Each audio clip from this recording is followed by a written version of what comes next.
Hello and welcome, baseball fans. We are here. My name is Sam Neufeld. I'm joined by James Matthews in the broadcast booth. We are here to bring you the championship game for this CCBC tournament between the University of Fraser Valley and the Okanagan College. Well, it's going to be a great matchup here, Sam. We've got a team like UFE who has an 11 and 15 regular season, coming in the CCBC championships out in Kamloops and just dominate, doing a little bit of everything. They're pitching well, they're hitting well. They were 5-0, a perfect 5-0, just winning this bye all the way to the final. And then we've got, on the other side, the Okanagan College Coyotes, 2 years removed from a CCBC final appearance, and they're kind of riding the hot bat. So they had a bit of a tying round robin. They had to win the quarterfinal last evening that went until about midnight, come in to this semifinal this morning and beat TRU on their home soil. So they're rolling into this final matchup of two big teams.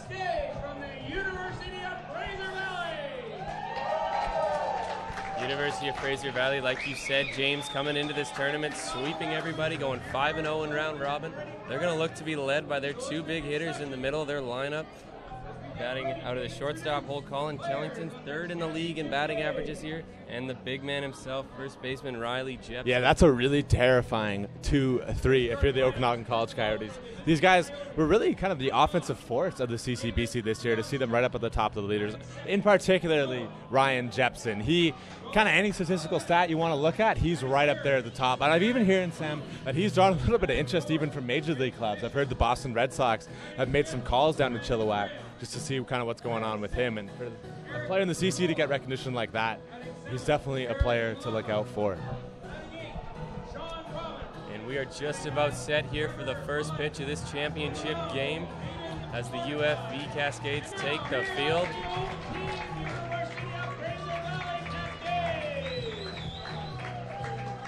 Running out there and getting the game ball today for the Cascades going to be Riley Enns. And now, if you're the UFV Cascades, you got to love how this whole tournament has played out.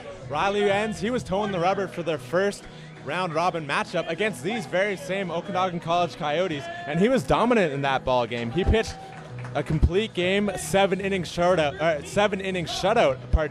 in a mercy shortened ball game against the Coyotes. He only struck out 2, but he also only gave up 2 hits, so he'll probably be around the mound a lot, but will give up a lot of sort of balls to the ground, maybe some weak pop-ups. So not a lot of strikeouts from Enns, a big left-hander for UFE, but he has seen the Coyotes already and shut them out this far, so this is going to be interesting to see how this plays out in this ball game, Sam. And as we get ready here to start the bottom of the first, Enns on the mound is going to be facing Davis Tadasichuk to lead things off. Noah Wood-Julevé in left field batting second, and Jared Frew is due up third this inning, the designated hitter. Same lineup that we've seen from the Coyotes those last 2 games as they roll in to this final.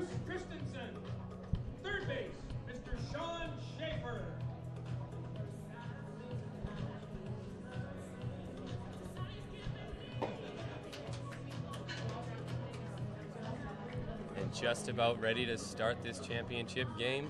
Sun is shining, the weather is warm here on this beautiful Mother's Day Sunday. Beautiful day for baseball.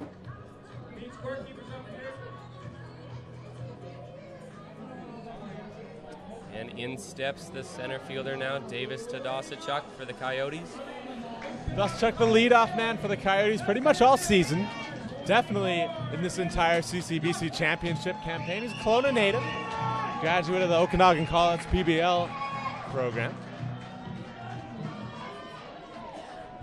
Tadasichuk, of course, on that leaderboard for batting average in this CCBC season. The first pitch of this championship game, and it misses low for ball 1.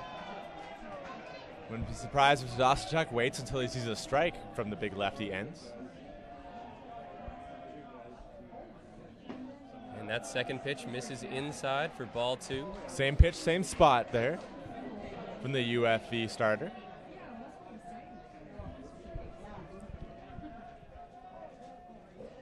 And time called by the home plate umpire. That's a tough one if you're Riley Enns. He was already in his delivery, but the ump does, for whatever reason, have every right to do that. So we'll reset here. 2-0 here from Enns. And that one's on the outside corner for strike 1. 2-1. Yeah, that's where Enns is going to want to live. Tadasichuk ran into a couple baseballs these last few days. A pair of home runs in this championship campaign. And that's hit on the ground of the third baseman and off the third baseman Berenbaum's shoulder and into left field. So Tadasicek is going to reach first safely. Yeah, Sam, we're going to have to see how this one's scored. Could be a hit, could be an error. It's a really tough hop there for the Cascade third baseman. He did his best to try to get his body in front of it, but it kind of deflects off his left shoulder into shallow left field, and the Coyotes have a leadoff runner on. And as Noah Wood-Julevé, the left fielder, stands in here in the first inning, I will mention, James, that was scored an error on third baseman Josh Berenbaum. And that first pitch misses high for ball one. Wood-Julevé, a first-team All-Star for the Coyotes in the outfield this year.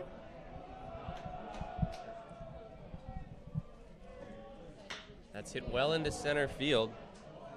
Center fielder Stephen Horner getting under that, and he is there to make the catch for out number one. Yeah, good pitch there by Ans, kind of getting inside. Julevé not able to get his arms extended, hits that one fairly solidly to center field, but an easy out for the first of the ball game for the Cascades. And with that, that'll bring up the designated hitter, Jared Frew, now to bat. Lefty on lefty here. Frew, the CCBC RBI leader in this season. Runner going, and throw down to second. Tadasicek is safe at second. What a good jump he had out there. Yeah, it's a fantastic jump. Sometimes it's tough with a left-hander on the mound. They can swing that big left leg over and pick you off, but Tadasicek, it's a great read. Is able to get in there under the tag. Davis Tadasicek, one of those players that does it all. He can steal bases, he can hit for power, and he shows his steal ability right there. Yeah, definitely a five-tool player, Sam. The 0-1. And that one's in there for strike two. Great pitch by Ans. Absolutely nothing that Frew can do there, especially tough in an RBI situation. It's not a pitch you can drive. But now he's going to have to shorten up with 2 strikes. Ans looks in. He's set for the 0-2. And that one misses outside. Good block there by the catcher, Ryan Green, however, to keep it in front of him. 1-2 the count now.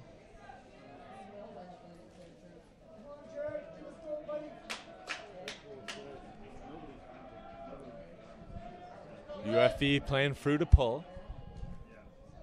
That one's just off the plate there. Counts now even at 2-2.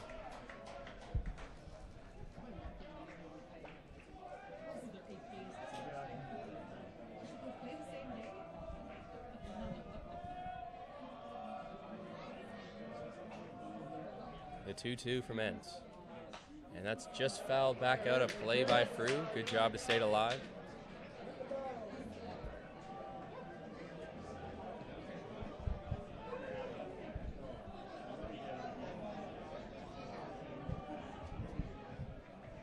Stand here in the top of the first inning, no score. Davis Tadasicek out there on second after reaching on an error and then stealing second.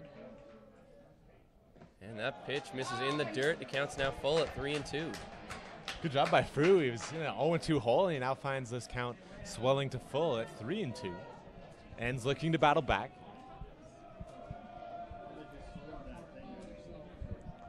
Three 3-2 count here, 1 out. No score in the top of the first. And that's driven into center field. Pardon me, over the shortstop, but the shortstop, Colin Kellington, is there to make the catch in the infield for the second out of the inning. Yeah, that was a great pitch there by Enns. He bores that fastball right into the hands of Jared Frew, unable to get any extensions. Just a little jam shot to the shortstop.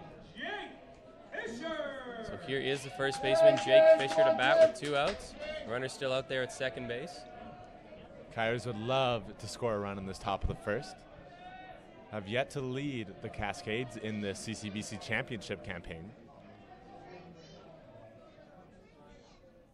And that's fouled back into the netting for strike 1. Kind of a similar note, I don't know how many innings of baseball these Cascades have even had to deal with a deficit. I don't think it's many, if any.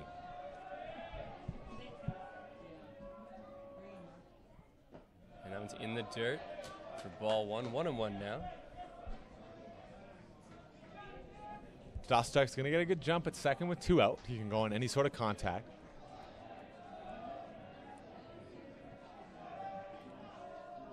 A 1-1 from Enns. That's driven into left field.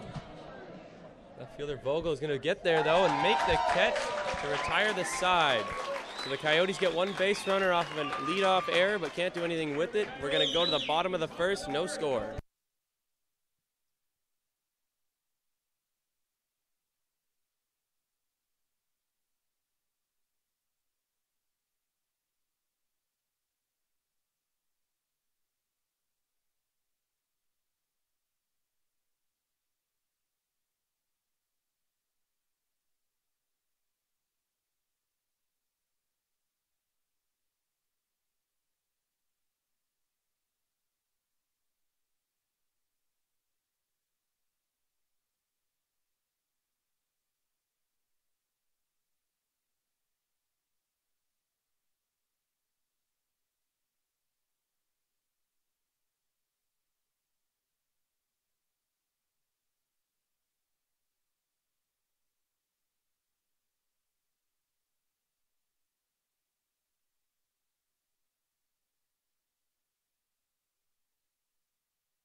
About ready to start the bottom of the first inning here. On the mound for the Coyotes today is going to be the right-hander, Aiden Mordecai.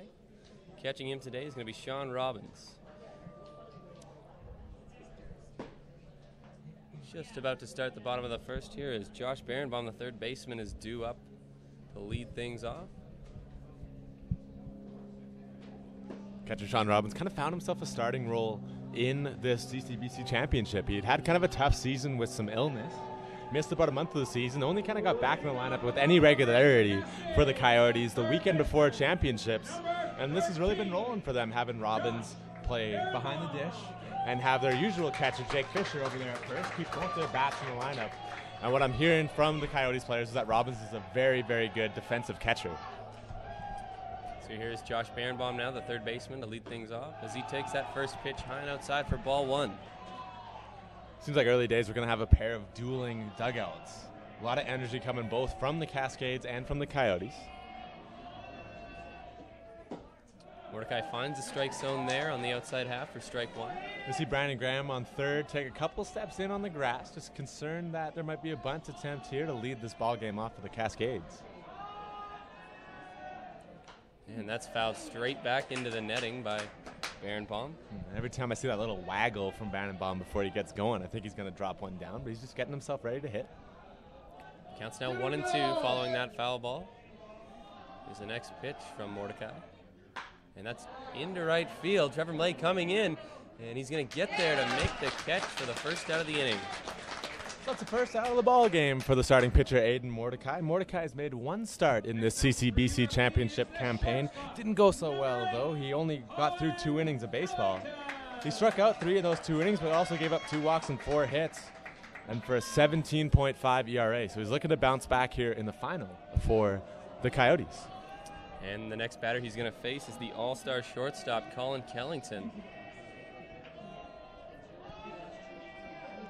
With the way that the Cascades set up their lineup with their key hitters hitting second and third, it's so important for the Coyotes to get that leadoff hitter, Barenbaum, out so he doesn't set the table for those 2 big guns.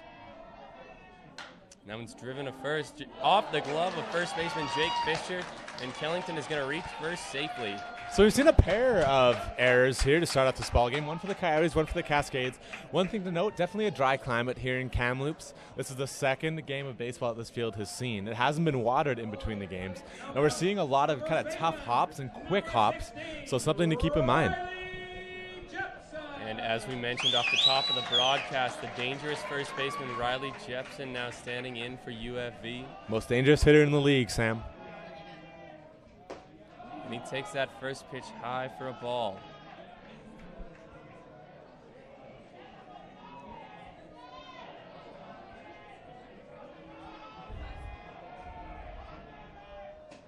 And that second pitch to Jepson is low and in for ball 2. We've talked a lot on our broadcast, Sam, about mound presence. Riley Jepson has plate presence. He looks like a batter that's ready to go, and he's got a hitter's count here. And that one is fouled back out of play for strike one. 2-1 count now.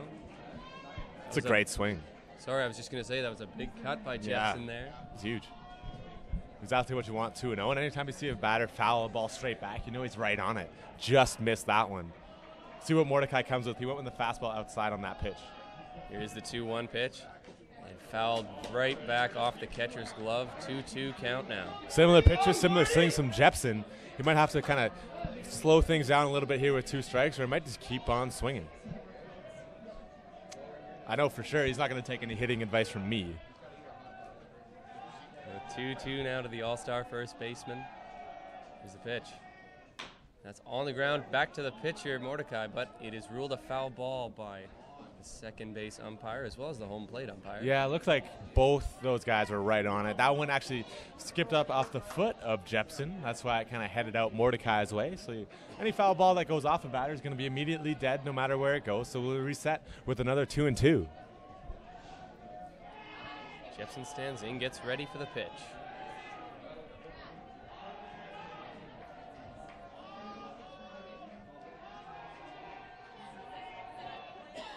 That one's driven into left field over the head of the shortstop, Jalaba. Kellington round in second, but he'll stay there. Riley Jepson on with a single, so there's now runners on first and second. Jepson does, in fact, kind of shorten up with 2 strikes. He gets a fastball in on his hands, but he's able to fist that ball over the shortstop, Jalaba, and the Cascades are threatening here early. Now the right fielder, Dan Rogers, will stand in for the Cascades. Challenging early here as they have runners on first and second. No score here in the first inning. That first pitch from Mordecai is a good one on the outside half for strike one. That's a great spot. Mordecai's going to be looking for a ground ball here. Double play would be so important for the Coyotes. And that one's drilled, but that's going to get well foul into the parking lot for strike two. Yeah, that's a fixed auto commercial waiting to happen, Sam.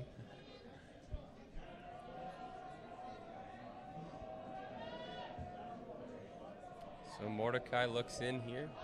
0-2 to Dan Rogers. And that one's just low for ball one. That's not a bad spot to miss if you're Mordecai, especially up 0-2. You can afford to waste one. Not a pitch that Rogers would have been able to drive.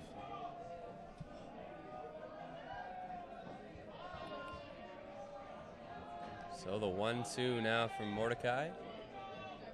Now it's inside, get past the catcher Robbins, and both runners are going to advance 90 feet. That's a tough one for Robbins. He did his best to get his body in front of that one, but it goes all the way to the backstop. On the pass ball, Riley Jepson moves into second, and Colin Kellington moves from second to third. One out still in the bottom of the first. It's going to be interesting to see how Mordecai now goes to approach Rogers. He does have that base open at first. Count now 2-2.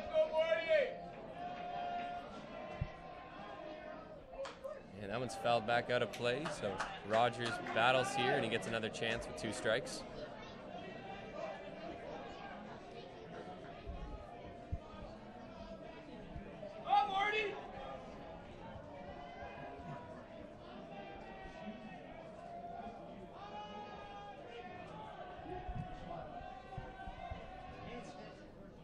And that one's in on Rogers' hands, and he just fouls it back softly.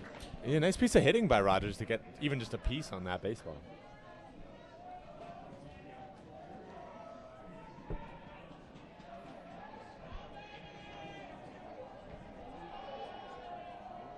The 2-2 one more time. That one misses low. Ball 3 now.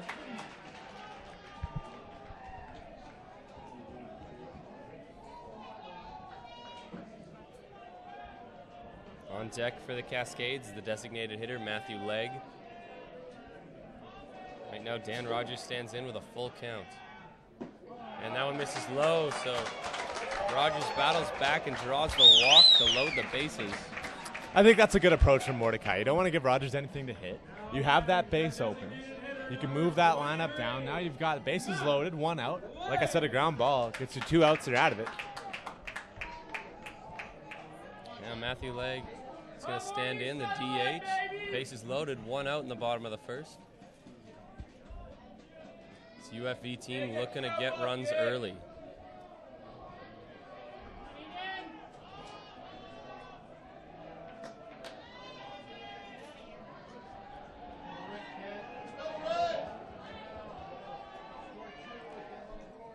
That first pitch is in the dirt, gets away from Robbins, but Kellington is going to stay where he is at third.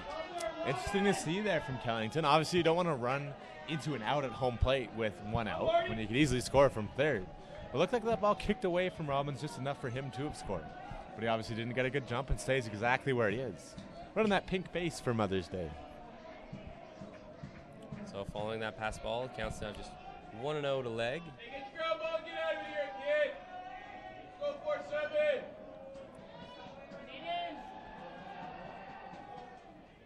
That was on the ground, but foul down the third base line. Yeah, a bit of a check swing there. Not able to get the barrel around on that one. 1-1 count here. Coyotes middle infield and double play depth. First baseman Jake Fisher coming in a little bit.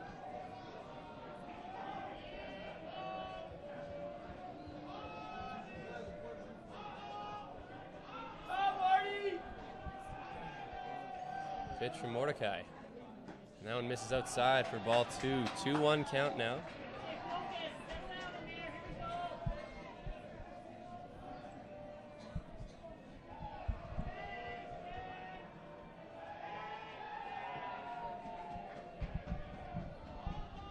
Mordecai looks in for the sign from catcher Robbins. Here's the 2-1. That's a check swing, popped right back to the pitcher. Get the force at home, and the double play works in order. They get the runner out at home and the runner out at first. Exactly what the doctor ordered if you're the OC Coyotes. Following that double play, the first inning's now over. Still no score, but UFE leaves the bases loaded.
Just about to begin the top of the second inning here. No score in this championship game.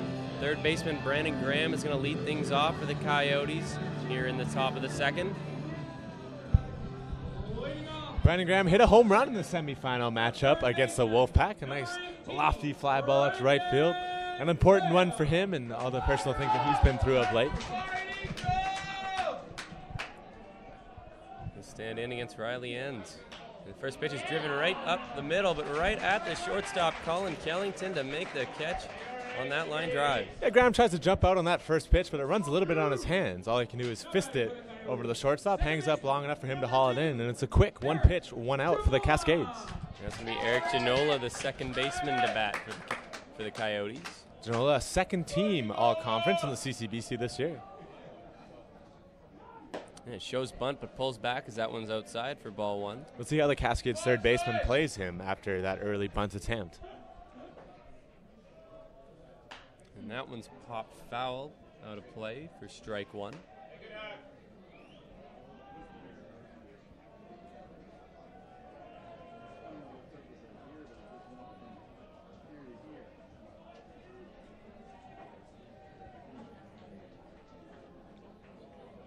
1-1 from ends. Swing and a miss on that outside heat. The count's now 1-2. Nice pitch. You see Janola checking in to see if that one would have been called a strike had he not swung on and missed on that one. But he's down 1-2 in this at-bat. And same spot, but Janola smarter this time around as he watches that one for ball 2. Good reconnaissance from Janola there. That one's popped foul out of play, so we'll reset at 2-2 here. Good battle brewing. Riley ends ready, working quick here. That one's drilled past the shortstop, Kellington, and into left field.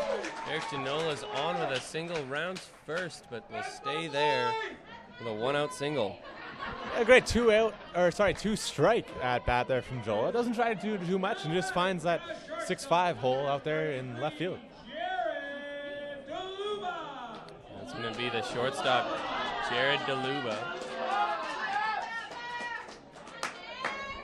DeLuba, the Port Coquitlam native.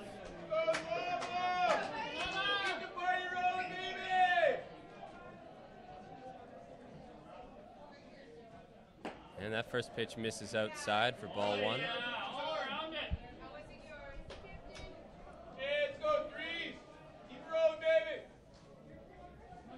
It's definitely early days in this ball game. We'll see if Coach White over there at third puts any sort of play on for the Coyotes here with a runner at first and 1 out. Pitch from ends. And that one's in there for strike 1. Really good spot there by ends. Flabo wouldn't be able to kind of get his barrel down on that one, and he aptly takes it with the count now even at 1s.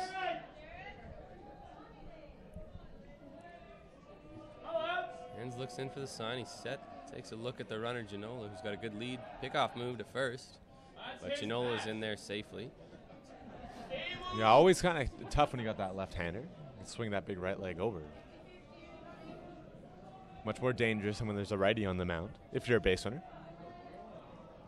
Count still even at 1. End set. And a swing and a miss on that big fastball. It counts now 1-2 to DeLuba. Big swing from the Coyote shortstop. He's going to have to shorten up now.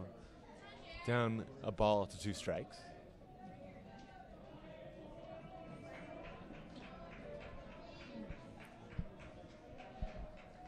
One, 2 the count here, 1 out. Top of the second inning, no score. Runner fakes, and that's looped into the hole in between right and center. That's going to drop in there for a single for DeLuba. If Janola had fully committed to that one, he might have just even been doing a fake steal, but if he had been taken off, he would have been on third. But Coyotes would be happy to see a runner at first and second with just 1 out. So following those back-to-back singles by the Coyotes, it's going to be to the catcher, Sean Robbins. Robbins is a perfect 4 for 4 in the quarterfinal late last evening.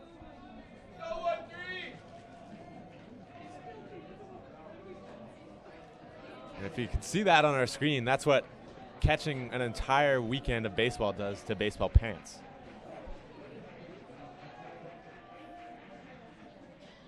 And Robbins swinging on the first pitch, fouls it back into the netting.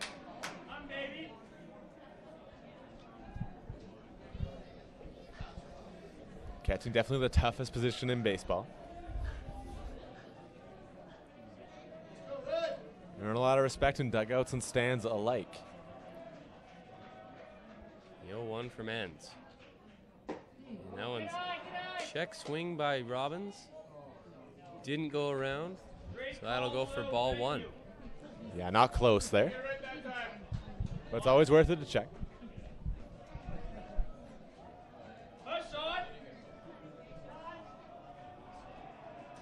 Robbins stands in here, 1-1 count.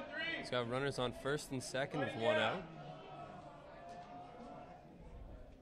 And that one's popped straight back out of the ballpark for strike 2. Good swing there by Robbins. Just gets under it.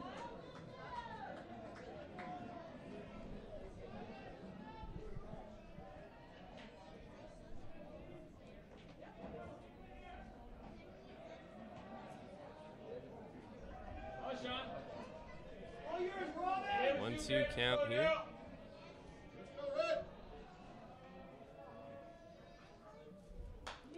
one's again fouled back out of play. Good battle brewing here between Robbins and Ends. Yes, definitely.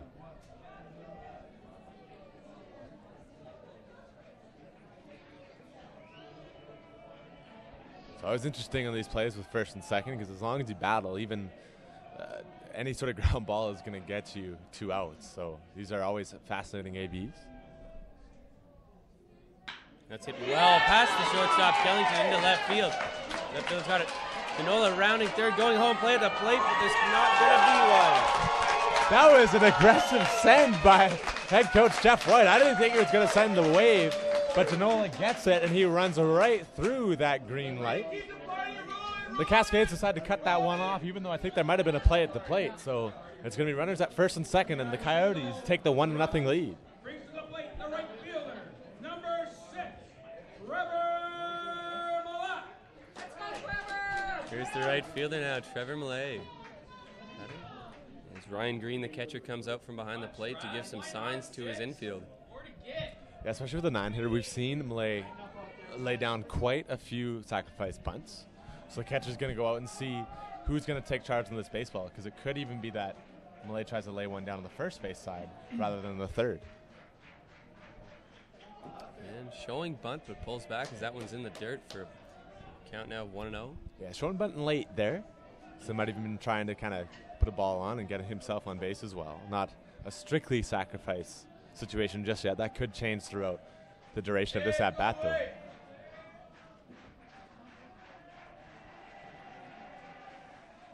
And that pitch misses outside for ball 2 now. There's also times, too, when you're going to lay down, try to lay down a bunt, pull right back, just to get the pitcher a little bit sort of off his usual rhythm. And you had no intentions of bunting, at all in your at-bat. But we'll see what happens now, 2-0. Ends ready with the 2-0. And lays down bunt, but pulls back. It's in the strike zone nonetheless for strike 1. Yeah, it looks like Malay just trying to keep Ends off balance there. That'll make it a 2-1 count now. Still only 1 out in the top of the second. Coyotes just pushed across a run off of a RBI single by Sean Robbins. As that one's just high for ball 3. That's good eye there by Malay. That one didn't miss by much. But he keeps that bat on that back shoulder. Doesn't have a go at it.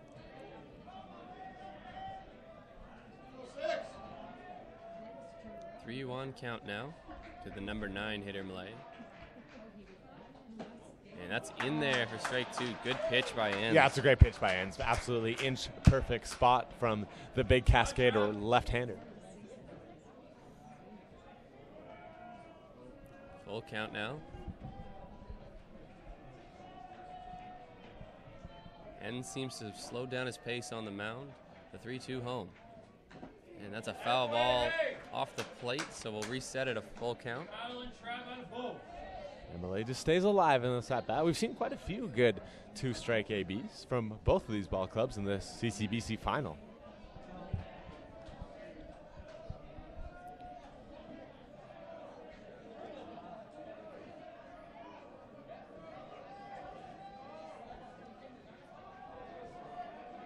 Here's the 3-2 one more time. And that one's again fouled back into the netting. Heroic at-bat brewing here for Trevor Malay.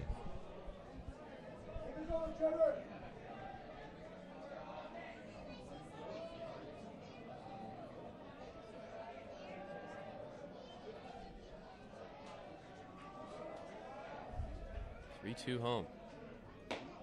On the outside, Trevor Malay goes down looking as that is strike 3 for the second out of this inning. That was a good at-bat there from Trevor Malay. He did all kinds of work, staying alive with 2 strikes, but he just takes that one on the outside corner, and the umpire punches him out. Still early days in this ball game, so we're kind of still figuring out the zone that he likes to call it.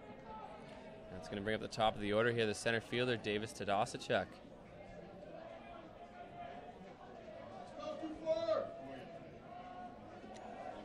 Tadasicek reached on an error back in the first inning, stole second base, but that's as far as he made it.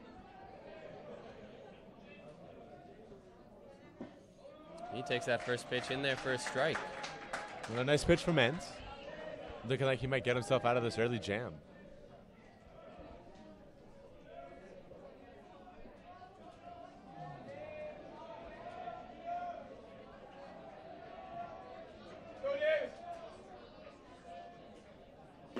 And that one just a little bit too far inside from Ends. The count's now even at 1-1. Yeah, I see him living inside on Tadasachuk early on in this ballgame.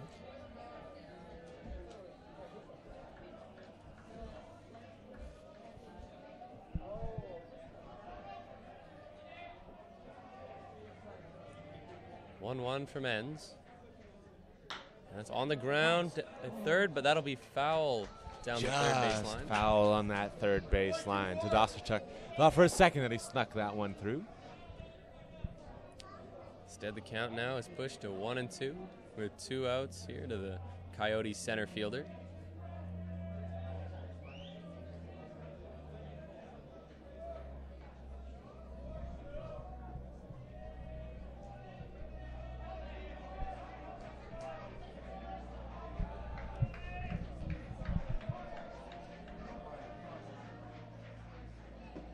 Now it's up and in on Tadasachuk, and that'll even the count at 2-2. Good take there by the Coyote leadoff man.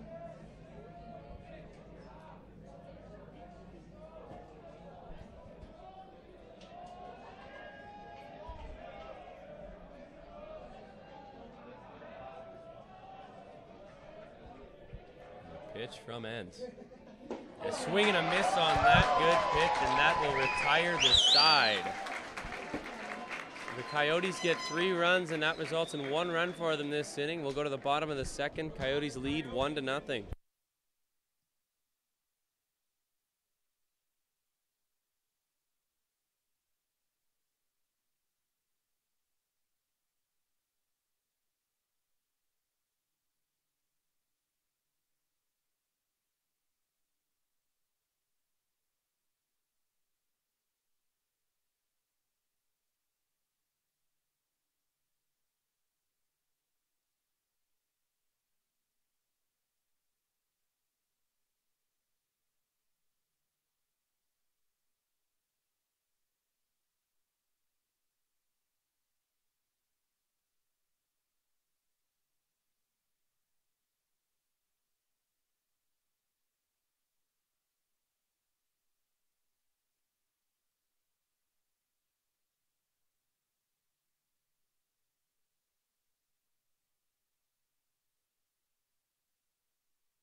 Left fielder Brody Vogel is going to make his way to the batter's box as he's going to lead things off here in the bottom of the second inning.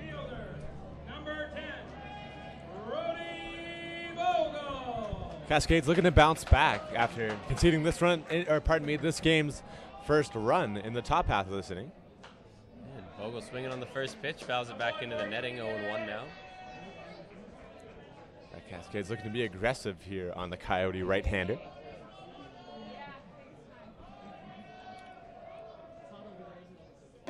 And that one's high from Mordecai, ball 1.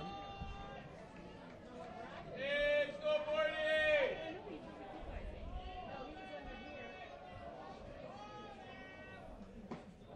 That one misses inside, now 2-1.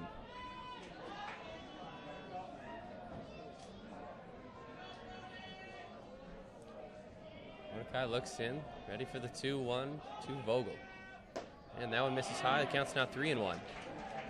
And Mordecai falling behind after getting strike 1 on the first pitch of this inning.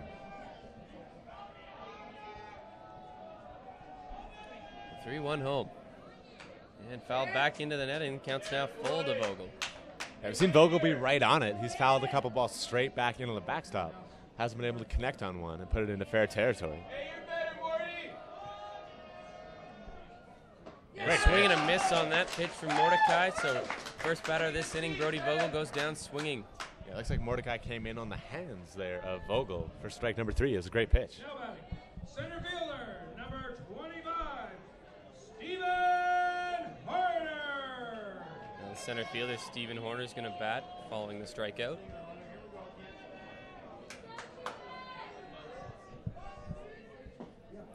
First pitch to him looks close, but just outside according to the home plate umpire. 1-0 now. Yeah, tough call for Mordecai.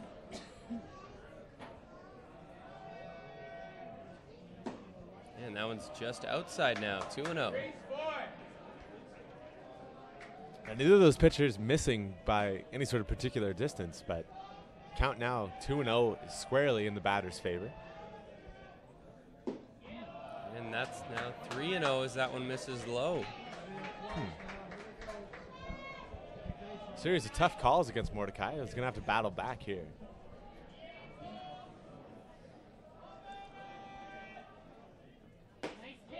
Mordecai finds his strike zone there, much to the surprise of Stephen Horner as he tossed his bat back thinking it was ball 4. Yeah, it's a bit of a quick bass toss. If you're me, I don't know. I think that one definitely nicked the top part of the zone, and he was flipping the bat as that pitch was coming to the plate.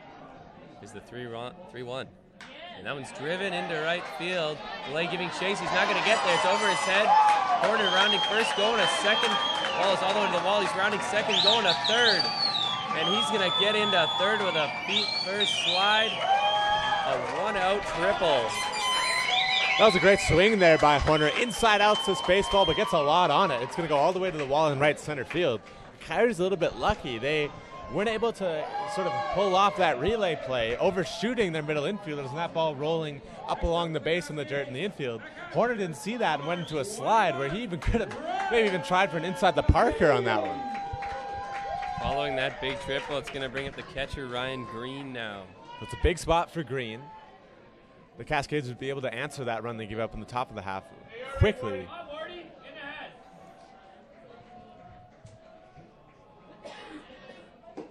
That first pitch to Green misses just inside for ball 1. Cascades, of course, bottom of the second here, trailing 1-0 to the Coyotes.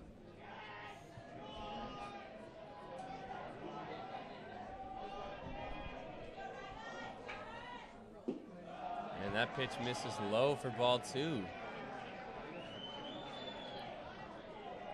Aiden Mordecai has done well in his brief appearance so far, but this inning he's finding himself in some tough hitters counts, falling behind early as the 2-0 misses in the dirt, now 3-0. Yeah, we haven't seen a lot of first pitch strikes in Mordecai, and that makes your life so much more difficult out there on the mound.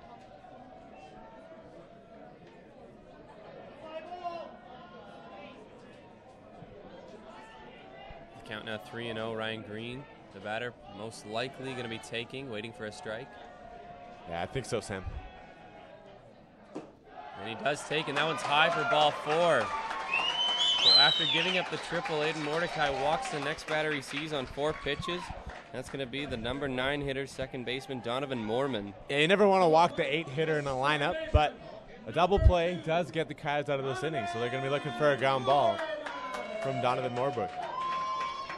Of course, with 1 out here in the second, a double play would end the inning.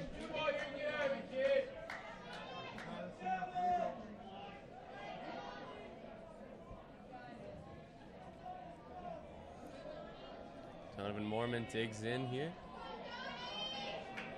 Mordecai with the first pitch. And he puts it right there for a strike. Yeah, that's a great spot there by Mordecai. Finally gets that first pitch over for a strike.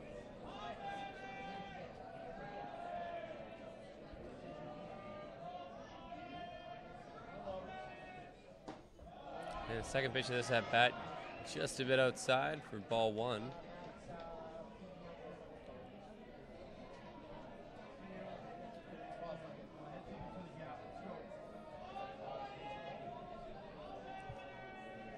One to Mordecai, to Moorman. And that's on the outside half for strike 2. Good pitch there from Mordecai. Yeah, great spot. He can live there all game long. You see Robbins there stretching. It's got to be tough on these catchers, these lengthy tournaments. Of course, the temperature all weekend long, been around 30 degrees here in Kamloops. And that one's outside. Good job by Robbins to get there to catch that one. 2-2 count now.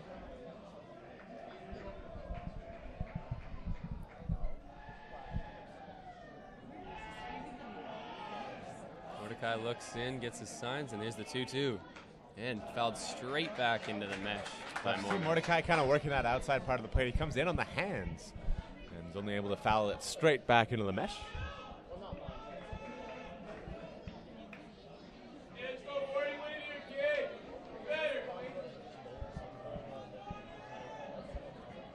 The 2-2.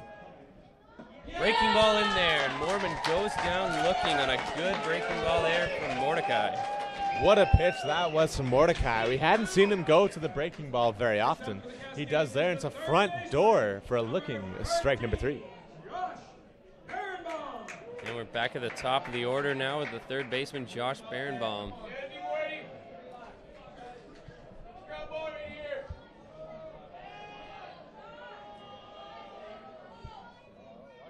Now it's hit into right field, right center field. That fielder giving chase.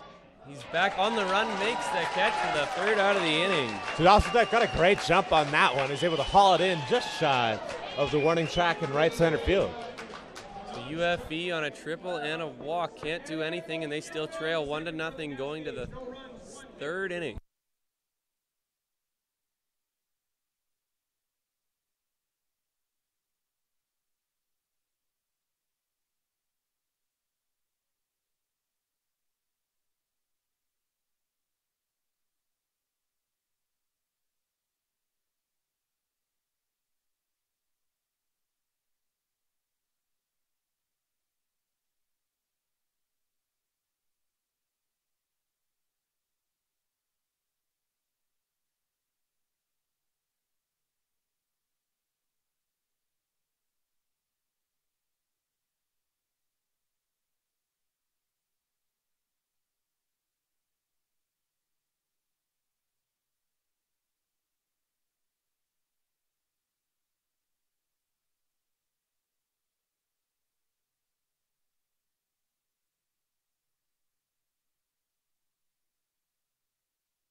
So the left fielder, Noah Wood-Juleve, is going to step up to the plate now as he's going to lead things off here in the top of the third inning. The Coyotes stranding a few runners on base in the bottom half of that second inning, so they're going to look to add to their one-run lead here.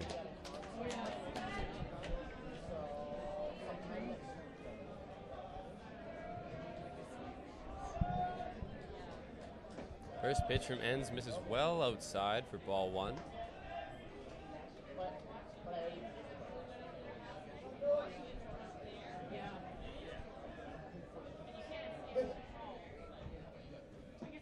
And there he finds the strike zone, evening the count at 1-1. Perfect pitch on the outside corner there from Enns.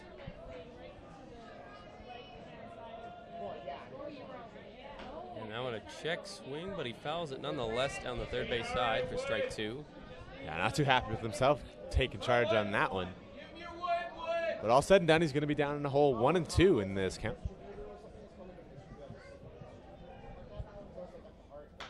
And that one's one skied up into foul territory. Riley Jepson, the first baseman, under it.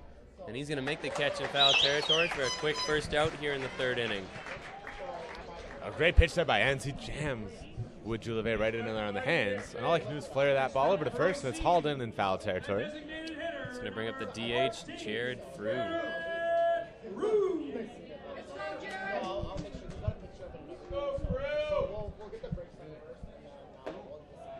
First pitch, swing and a miss for strike one. Big swing there by Frew, but he swings right through it.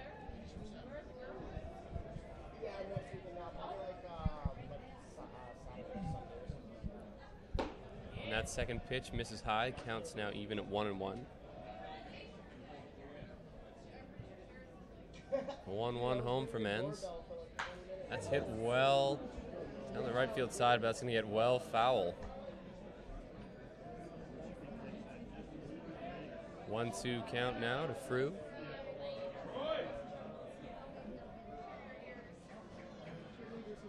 And that one's drilled into left field. Left fielder's not going to get there. That's going to get down to the warning track and off the wall in left field. Left fielder Vogel gets it in, but Frew's going to get in there with a stand-up double. Nice short stroke there by Jared Frew. Doesn't try to do too much, just takes that pitch exactly where it was pitched. Lost it out there in the left center field gap, and he's in there with a double. Now Jake Fisher, the first baseman, is going to bat with that runner out there in scoring position. Looking to add to this 1-0 lead his Coyotes have. Fisher, good RBI man in the middle of the lineup for the Coyotes.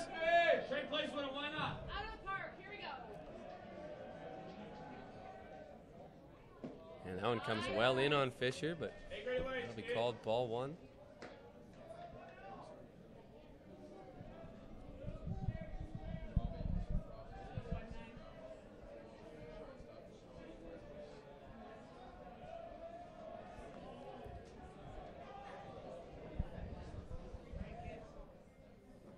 And that was fouled back out of play by Fisher, evening the count at 1-1 now.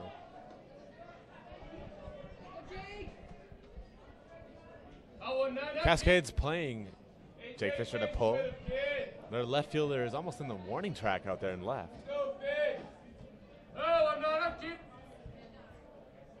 1-1 home. And that one's outside. Ball two now, 2-1.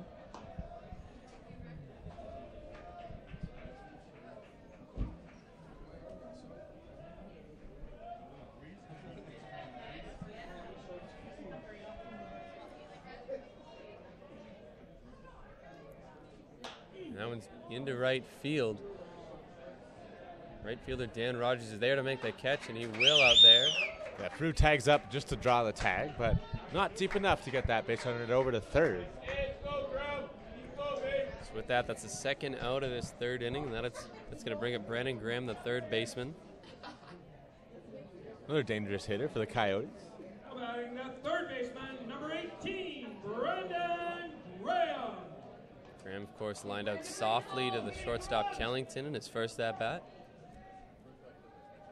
Going back a game, hit a big home run against the WolfPack in this semifinal. First pitch to him misses just outside for ball one.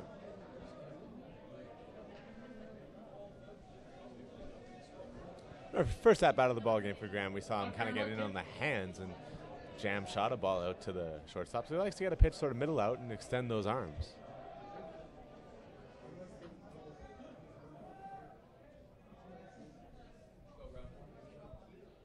And Enns is going to step off and look back the runner to second.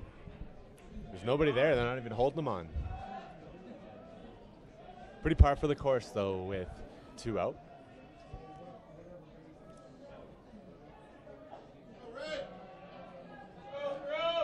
One 1-0 count here to Graham. And that one's popped up into foul territory. Barenbaum giving chase, but that's going to get into the stands. Foul. Good effort out there in the crowd by a Cascade fan. With that foul ball, it counts now 1-1. Yeah, Graham did get that pitch kind of middle out, but he's only able to hit softly foul.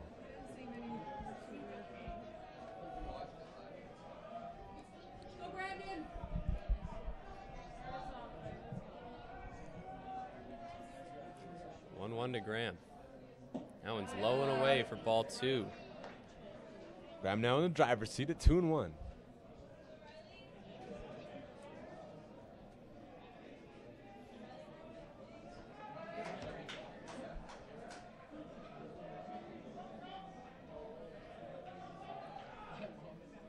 Two-one pitch. And fell straight back into the mesh. He counts even at 2 now. Yeah, big swing there by Grum.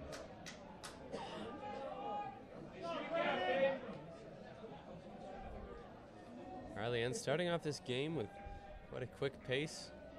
Slowed down quite a bit now here in the 3rd inning. It definitely has, but it's always going to be a cagey affair in a final. Everybody wants to make themselves 100% sure of what pitch they're going to throw. And a swing and a miss on that pitch from Enns. Great breaking ball there by Enns. We haven't seen a lot from him. Kind of similar to Mordecai. He only uses it when he needs it. He needed it there and used it perfectly. And with that strikeout, that's going to end the top of the 3rd inning. Coyotes still lead going into the bottom half of the 3rd.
One-run ball game here in the bottom of the 3rd inning. Colin Kellington, the shortstop, is going to lead things off here for the UFE Cascades. Number 8, Colin Kellington. Kellington, a first-team All-Star in the CCBC this year at the shortstop position.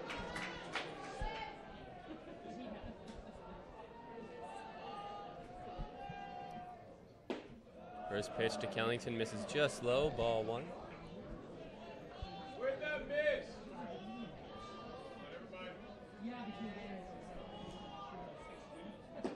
And that one misses just outside now, 2-0. Yeah, Mordecai's been around the zone the entirety of this ball game, but just missing by a couple of inches. It's 2-0 now. Pitch home from Mordecai. And that's hit on the ground to shortstop. Lava's got it, throwing it against his weight. Gets the throw up, but not in time. Kellington will reach first safely. Yeah, Kellington grounds that one to his adversary there, Jared Dalaba, who makes a great play in the hole, but doesn't have enough time to get Kellington. It's going to be an infield single for the Cascade shortstop. Baseman number 60, Riley Jepson. Now with Kellington on first, Riley Jepson's going to stand in to bat. Singled in his only plate appearance so far. Jepson, of course, home run threat. That's hit on the ground hard. First baseman Fisher's got it over to second, and they're not going to get him at first, so Kellington's out at second on the force out. Yeah, the 3-6-1 double play, the toughest one in baseball to turn. Jepson runs fairly well and can get out of the box pretty good as a left-hander. So he beats that one out. It's going to be a fielder's choice, and a good job by the Coyotes to get the lead runner in that situation. A nice pickup by Fisher at first base. Now Dan Rogers, the right fielder, is going to bat with one away, and Jepson standing over there on first. That's it right up the middle, past the lob of the shortstop. Jepson's going to round second. No, he will not. He'll stay at second, and Dan Rogers is on with a single. A nice piece of hitting there by Rogers. He jumps on the first pitch from Mordecai, lands it right back where it came from. And the Cascades here threatening with one out and a pair of base runners on. Here we go. Matthew Legg, the designated hitter now, is going to bat for UFV. Next up for the Cascades. Sean Robbins, the catcher, returns back behind the plate after meeting with Adrian Mordecai. Yeah, Jalaba and Mordecai going to have a look over there to see where Mordecai's going to go should he get a ball back to him at the mound to try to turn a double play. Usually that's going to be the second baseman's ball, but Dalaba might have an idea in mind. First pitch from Mordecai. It comes in and it hit leg. Just skimmed the jersey, and the bases are now going to be loaded for Brody Vogel. Yeah, that's the most we've seen Mordecai miss in this ball game, is that fastball runs in on the jersey of the Cascade batter. He heads off to first. Now the bases are loaded with just one out. Left fielder, number 10. It's even here in the bottom of the third at 4 apiece. Coyotes leading 1-0. Bases now loaded, however, with 1 out for Brody Vogel, as he takes that first pitch high for ball 1. The Coyotes were able to overcome this similar tough spot in the bottom of the first, looking to do it for a second time in this ball game. Actually, a similar part of the order for the Cascades. And that second pitch is in the dirt, but again blocked well by catcher Robbins. So important for a catcher to keep that baseball in front of him, just like Robbins did there. That's huge. Sean Robbins has done a great job this whole tournament, especially today in these playoff games. Blocking those balls, keeping runners where they are. Counts 2-0 now. Now it's skied out to center field. Tadasichuk going back. He'll be there to make the catch. Runner Jepson tagging from third, and he's going to be in there to score the first run of the game for the Cascades. That's a great at-bat there by Vogel. He does just enough to get that ball deep to center field. It's going to be a sac fly for the Cascade batter. Also sends the runner over to third, so it's now runners at the corners with 2 out. Center fielder, number 25, Stephen Horner. Now Stephen Horner's going to get a chance to bat here with 2 outs. Score now tied 1-1 here in the third. Horner looking to open up that lead a bit for the Cascades. That comes right in on Horner. I don't think it hit him, just a very close ball. Yeah, just missed Horner there. Field down 4-7. I'll be back here, kid. Seen Mordecai, kind of missing in 2 right-handed hitters. That one's down and away from Mordecai, but again blocked well by Robbins. 2-0 now. Horner in his only at-bat so far hit a triple off the wall. They find themselves in a hitter's count here. And good pitch by Mordecai there on the outside corner. Absolute perfect pitch for Mordecai. Hey, look there. Hey, give him a chair right now, huh, kid? And that one misses high. It counts now 3-1. Yeah, Mordecai trying to come back inside after getting that fastball on the outside corner for strike 1, but misses up and in. The count now 3-1.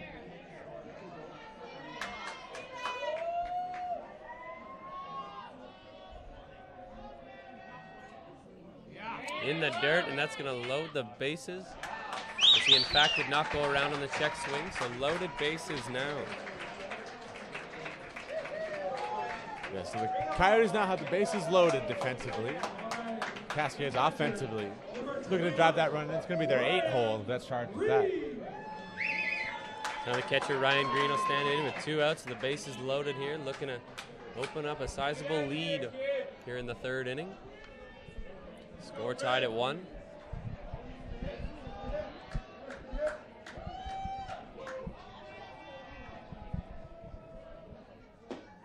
That first pitch is in there for strike 1. Perfect spot there by Mordecai, nice and low.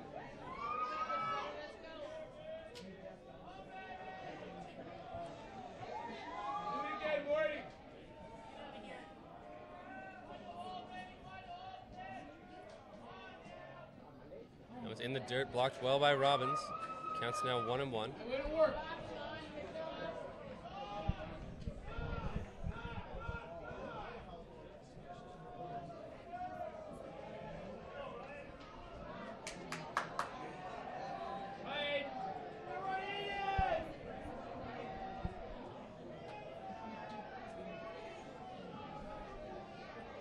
A 1-1 from Mordecai.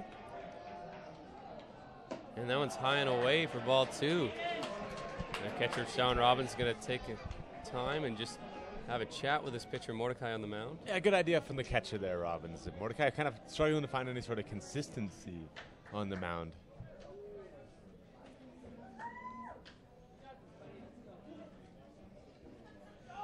This inning, Mordecai's given up 2 singles, hit a batter, and then walked a batter. That's how he finds himself in this position with the bases loaded. Hey, you're better, you know it.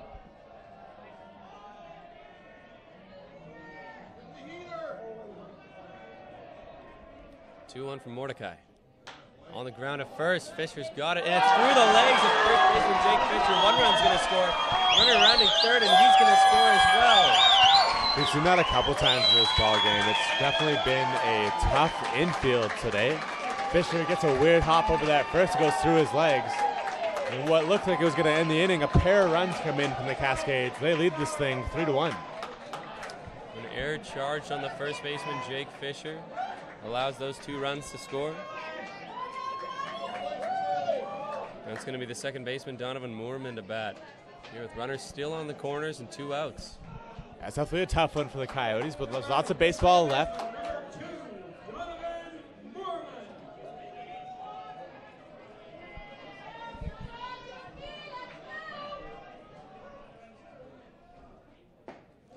Moorman watches that first pitch go for strike 1.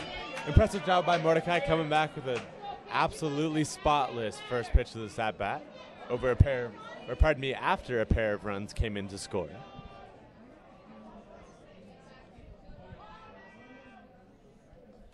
That's hit well into left field. That is going to get down just foul. Just foul. Well hit ball there off the bat of Donovan Moorman. Speedy Noah Wood-Juleve out there almost made the catch, in fact. He almost was able to track that one down. He would have tracked it down if it was fair. But it lands a few steps past him in foul territory. So we'll reset here at 1-1. Pitch home. The breaking ball hit well and caught by, dropped by Brandon Graham. A great effort by Brandon Graham over there at third. He had to climb the ladder to try to get one. It looked like he was going to haul it in, but that just runs out of his glove. Does it for the big third baseman, and unfortunately, another run crosses the plate.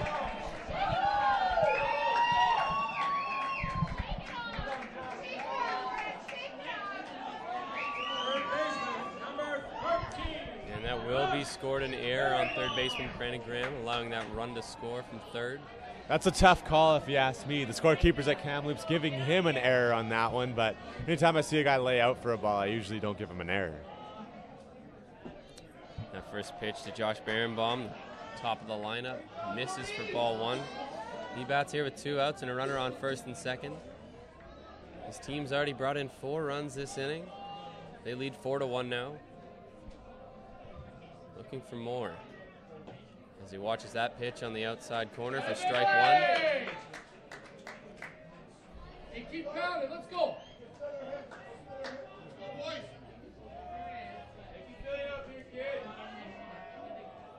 And Sean Robbins is going to call time and have a word with his pitcher on the mound now. He definitely had something in mind. He went sprinting out there. Very brief meeting as Robbins is already back and set up for the next pitch. 0-1. I don't even think we'll see a sign here.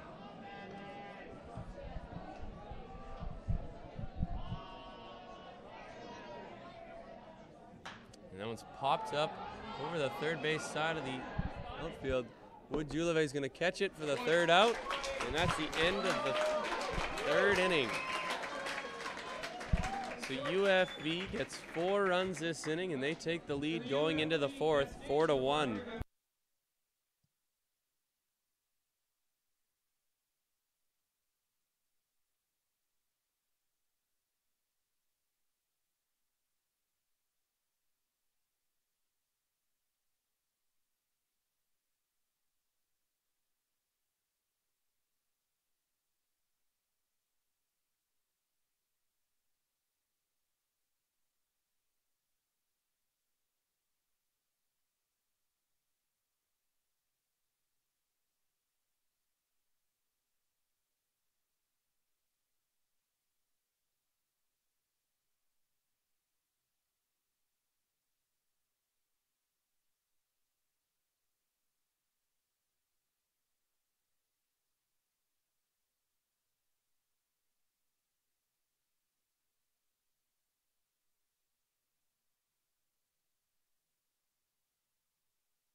So Riley Enns on the mound here to start the top of the 4th inning. He now has the lead pitching as he's going to start things off against Eric Ginola, the second baseman. Yeah, like Cascades chasing 4 across the plate in the bottom half. And first pitch from Enns there is right there for strike 1.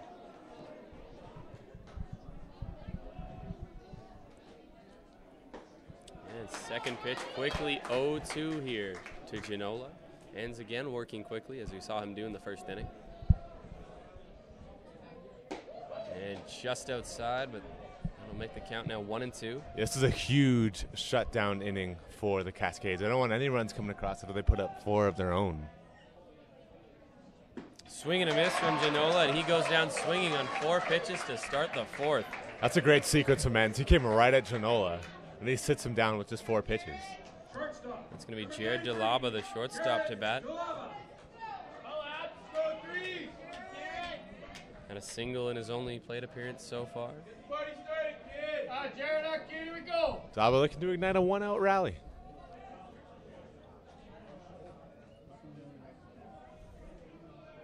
Wake up down there. Here we go.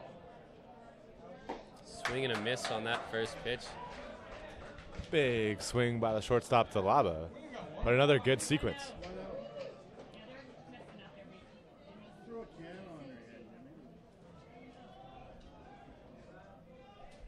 The 0-1 from Enns. And that just misses inside. It looks like ball 1.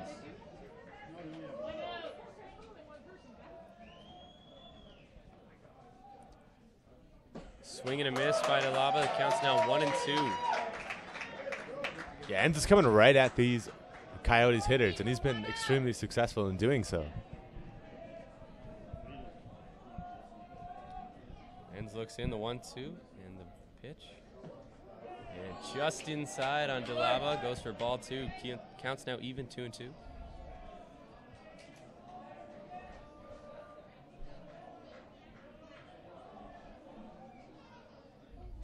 And that's popped up into foul territory. That's going to get well out of play. DeLaba looking to battle here.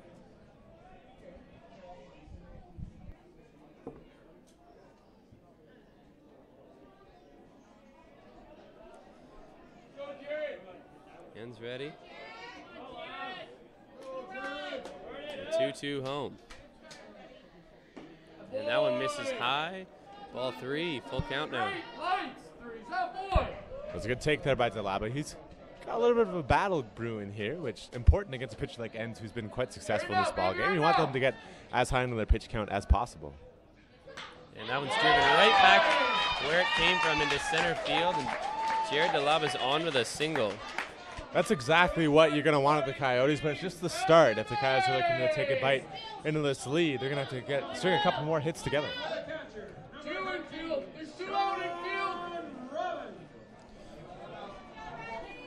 Sean Robbins, the catcher, now to bat. He'll bat following that single by DeLaba with one runner on, 1 out here. I think with the Coyotes conceding 4 in that previous inning, head coach Jeff White probably not going to put anything on here.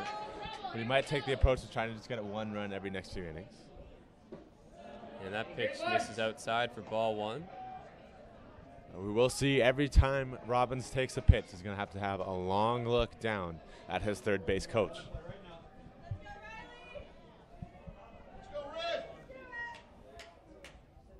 Swing and a miss on that high heat. Counts now even at 1.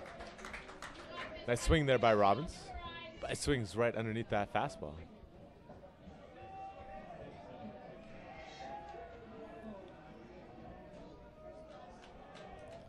Robbins with an RBI single last time up. Watches that pitch, low and inside for ball 2. So all of a sudden, Robbins in the driver's side. Hey, keep it rolling, Robin.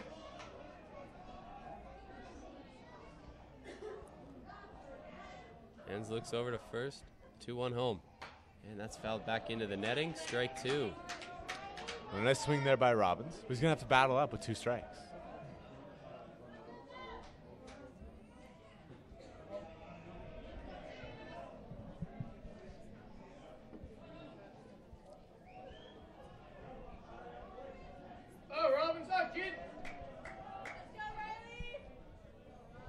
Robbins calls time. Counts 2-2 with one out here in the top of the fourth inning.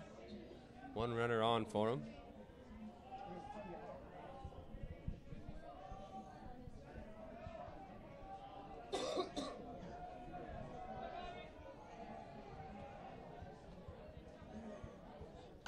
And that one's popped back out of play. We'll reset it 2-2 here.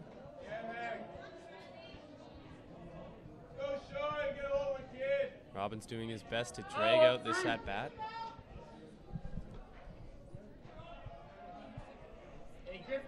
Trevor Mlay would be on deck for the Coyotes. And that's hit well into left field. Left fielder Vogel going back, and that is gone. Sean Robbins with a two-run shot to left field. We've seen this ball travel all day long here at Norbrock Stadium, and Sean Robbins puts one over the left field wall on a 3-2 count, and the Coyotes knock into this lead. It's just a one-run Cascade lead. That fires up his teammates on this Norbrock Stadium crowd. Just like that, off the bat of catcher Sean Robbins, it's now a one-run game. And Trevor Mlay, the right fielder, is going to stand in with one out still in the fourth inning. So I said the Coyotes were going to need a couple more hits if they were going to score a run, and instead they just decided to get one more hit to score a couple more runs. First pitch to Mlay misses high for ball one. Building a house up there. See how Enns responds here after giving up that home run. And that pitch is fouled back out of play for strike one. Sixer. Healthy hack, 6.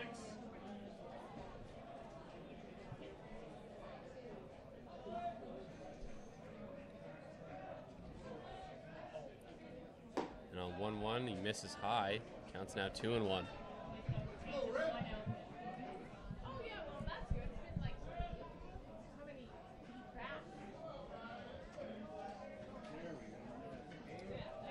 Two one from Enns. And that one's into center field. Short center field, it looks like. Center fielder Stephen Horner's there to make the catch for the second out of the inning. Yeah, it's a great bounce back hitter for Enns there on the mound. Comes right back at Mlay. Not too concerned about that home run. Comes right into his hands. Gets him to fly out softly to the center fielder. And now we're back at the top of the lineup with the center fielder, Davis Tadasachuk, to bat. Strikeout victim in his last time up.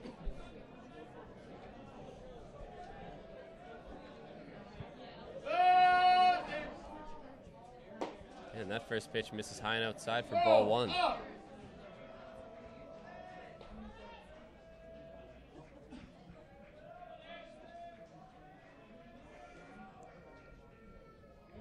one's ground foul down the third base line.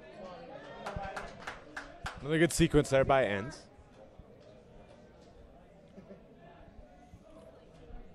One-run ball game once again here. Sean Robbins just a few moments ago hitting a two-run home run to make this a 4-3 lead for UFV. Davis Tadasachuk stands in here with 2 outs and a 1-1 count. And that one misses outside for ball 2. Good take there by that Coyote leadoff man.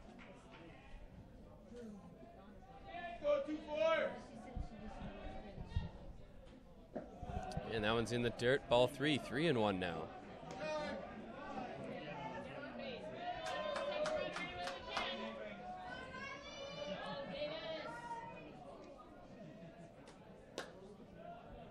Hey, one pitch, right now.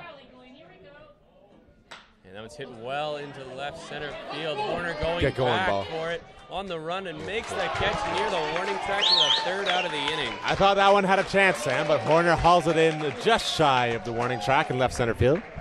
But not before OC can get on the board. On a 2-run home run by Sean Robbins, the score is 4-3. UFV leads going into the bottom of the 4th inning.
we're back here in the bottom of the 4th inning. University of Fraser Valley leads the Okanagan College Coyotes 4-3.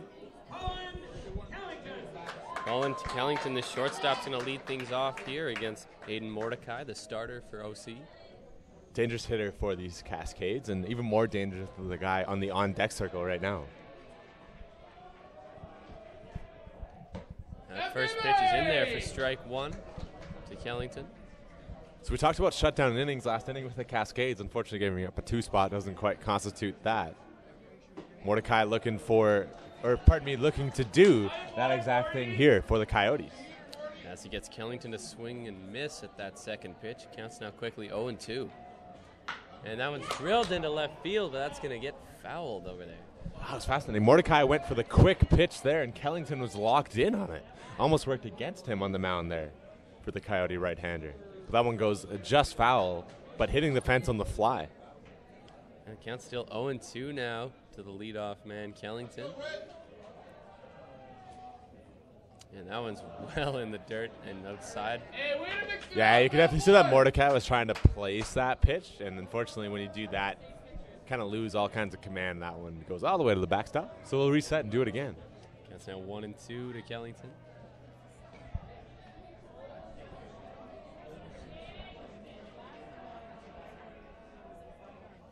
And fouled straight back off the netting by Kellington as he's right on that one. Yeah, big swing there by the Cascade shortstop. We're going to reset here at 1-2. Riley Jepson stands on deck for UFV.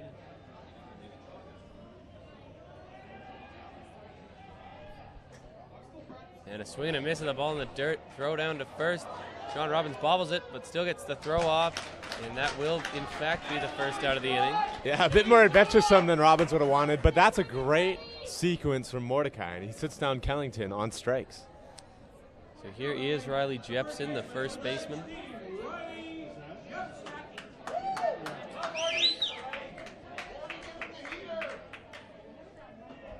Another one of those quick pitches. Interestingly enough, I think they're going to call it a balk. But when there's a balk, when there's nobody on base, that just gets counted as a ball. So it's going to be ball 1 to Jepson, which it was anyway. But these umps are going to have a word about what Mordecai is doing. Mordecai just kind of, as soon as he gets on the rubber, he goes to the plate. And I think, personally, for me, I don't really see any sort of problem with that. Jepson has both of his feet in the batter's box, and as soon as you do that, you got to be ready to go as a hitter. Take as much time as you want when you step out, but as soon as you step in, you got to be ready to go. And Mordecai, who pitches from the stretch, even with no runners on, just lifts that leg and gets going. So Kansas City 1-0. Pardon me, Sam. We're going to try to put a kibosh on that. And that second pitch misses low, 2-0. We've only seen Mordecai do that quick pitch here in the 4th inning. Haven't seen it until now. Yeah, it's the 3rd time through the lineup for the Cascades. So I think Mordecai trying to just kind of mix things up now that he's seeing these Cascade hitters for a 3rd time. Falls down, however, 3-0 to Riley Jepson. And that one's just in there on the inside corner to 3-1 now. Yeah, especially against hitters like Colin Kellington and Riley Jepson. You want to do anything you can to get an advantage. 3-1 to Jepson. Hit well into right field. That's going to find the gap and get to the wall. Jepson rounding first, going to second. It looks like he's going to round second and go for third. And Jepson's into third with a slide safely with 1 out. Great swing there by Jepson. He got himself at a hitter's count and did exactly what you want to do. Drive that ball into the gap for an extra base hit. Gets out of that left-handed batter's box in a hurry. And he's in there fairly easily with a triple for the Cascades. Dan Rogers, the right fielder, is going to stand in with 1 out, and Jepson over there at third.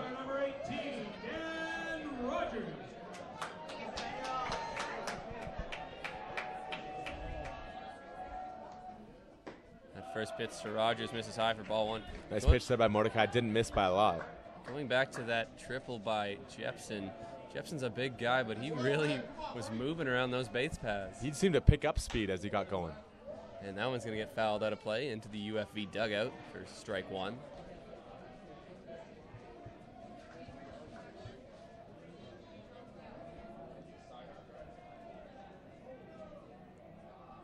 And Mordecai's going to step off here. Counts 1-1, 1 out. UFV leads 4-3 in the bottom of the 4th inning. Looking to add to that lead with Jepson over there at third. And that one's fouled back out of play. It counts now 1-2. Hey, throw him a chair, Marty, right now! We're out of baseballs. That's tough at a final. Wow. TRU, you gotta supply the balls. Figure it out. There we go. Now we got a new one.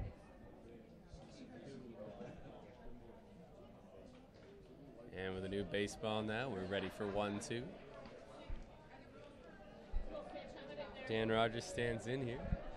Come, Marty, best pitch of the day, baby! Go, Marty! Breaking ball on the ground to the Dulaba, the shortstop. Gets it on a hop over to first and gets the runner at first. Meanwhile, Riley Jepson's going to score from third base to make it a 5-3 lead. That's a great at-bat there by Rogers. That's exactly what he needs to do, especially with 2 strikes.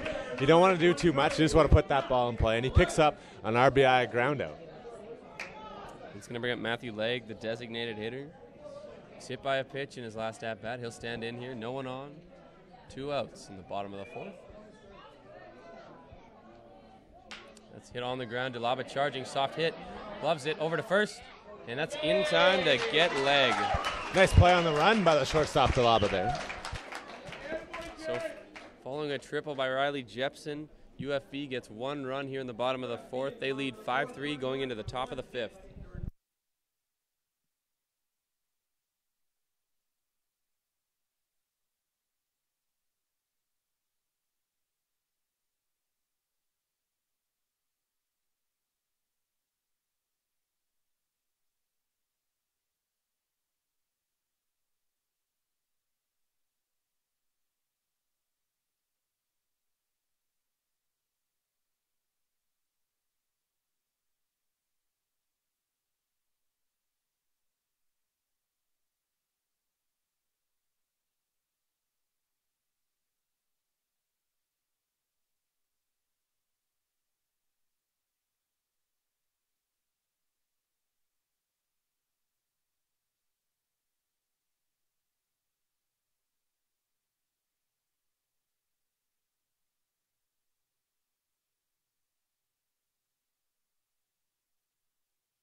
So here comes Noah Wood-Julevé to start off the top of the 5th inning as he leads things off for OC.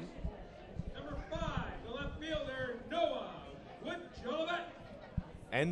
He remains on the mound for the Cascades, but they do have some action in their bullpen. Riley N still on the mound for UFV. He started this game, and that's hit well to left center. That's going to drop in the gap between the left field and center field. The corner, good job to get to it. Wood-Julevé grounding first, scoring a second. He's in there with a slide. 1 pitch, 2 bases for the Okanagan College Coyotes. First team All-Star Noah Wood-Julevé jumps on that first pitch from Enns. He lines it in the left field and hangs up just long enough to drop in front of the warning track for a leadoff double. Now it's going to be Jared Freud, the DH, to bat. He hit a double himself in his last at-bat back in the 3rd inning. Looking to drive in Wood-Julevé as his team trails 5-3 here in the 5th. Yeah, the Coyotes like that run to come across the plate earlier rather than later or not at all. That's hit well in the right field. That's going to hang up just enough for Dan Rogers to catch that in first. Runner tagging at second. The throw to third, and it's going to be cut off, and Wood-Julevé's in there with a slide at third. That'll be a quad for Jared Frew. That's all you got to do to get that run over to third. So that deep fly ball sends Wood-Julevé over to third with 1 out. So it's up now to Jake Fisher to drive in that run for the Coyotes. Here is Fisher. He stands in 0 for 2 now with 1 out and a runner at third. Going to get that guy in, cut down this UFV lead.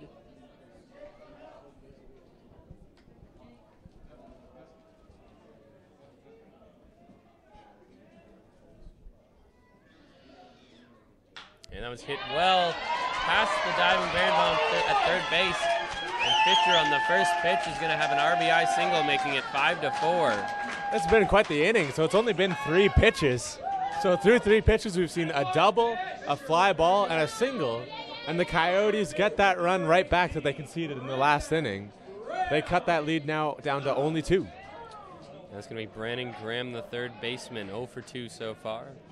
Victim of a lineout and a strikeout. Or pardon me, it's now a 5-4 game, so it's just a 1-run lead for the Cascades.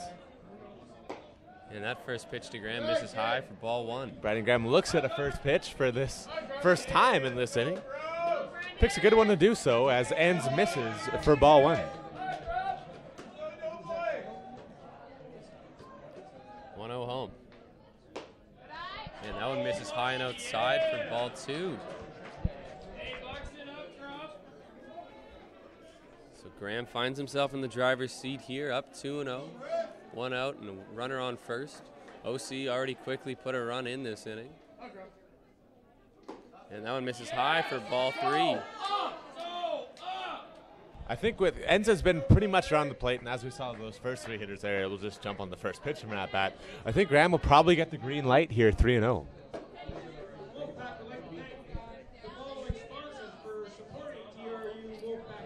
And the meeting between Ryan Green and Enns on the mound is over. We're ready for the 3-0.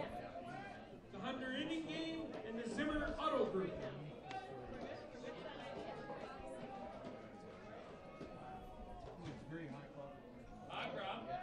3-0 to Graham. And that's inside ball 4. A 4-pitch walk to Brandon Graham.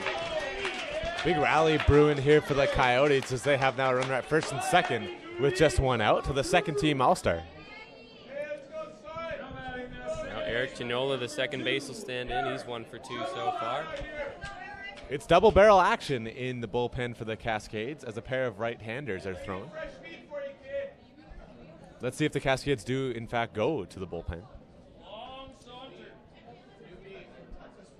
Cascades manager making his way out from the bullpen. Dugout, pardon me.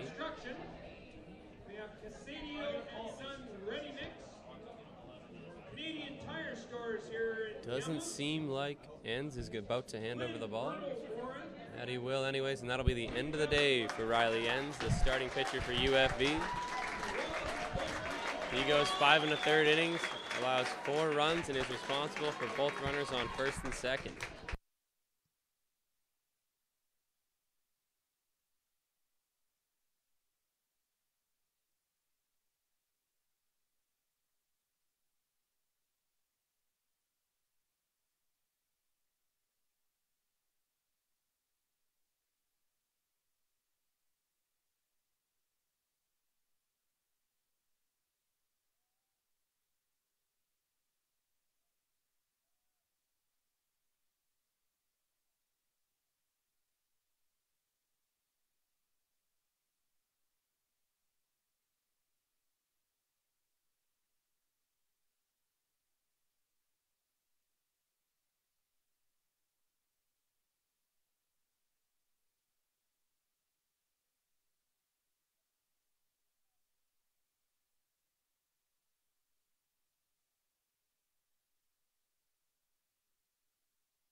And we're back here in the top of the 5th inning. On to replace the starter Riley Enns is going to be number 3, the right-hander Liam Campbell.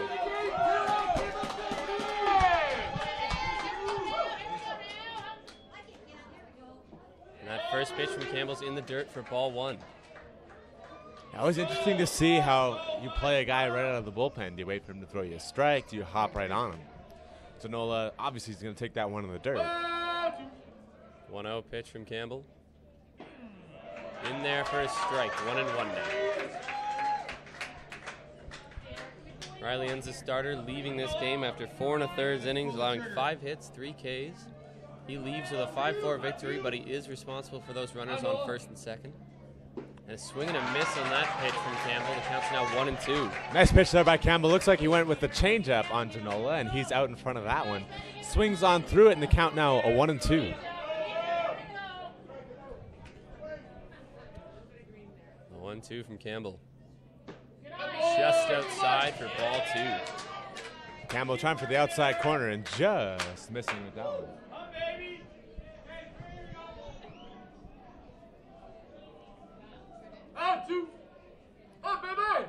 Pitch from Campbell. And that's drilled into center field. Stephen Horner giving chase, and he's going to get there to make the catch. Runner taking it second. And there's not going to be a play at third, as Jake Fisher tags up and gets into third with 2 outs now. Yeah, great base running there by Fisher. So now any hit will do for Jared DeLava to pick up an RBI. Campbell looking to shut the door and pick up his teammate O'Reilly Inns. So here is the shortstop, Jared DeLava. He stands in 2 for 2. 2 singles so far in the game.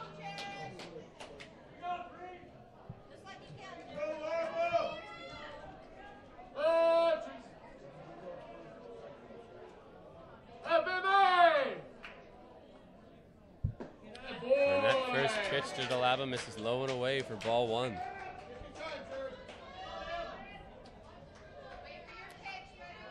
All kinds of things could go on here with runners at the corners and 2 out.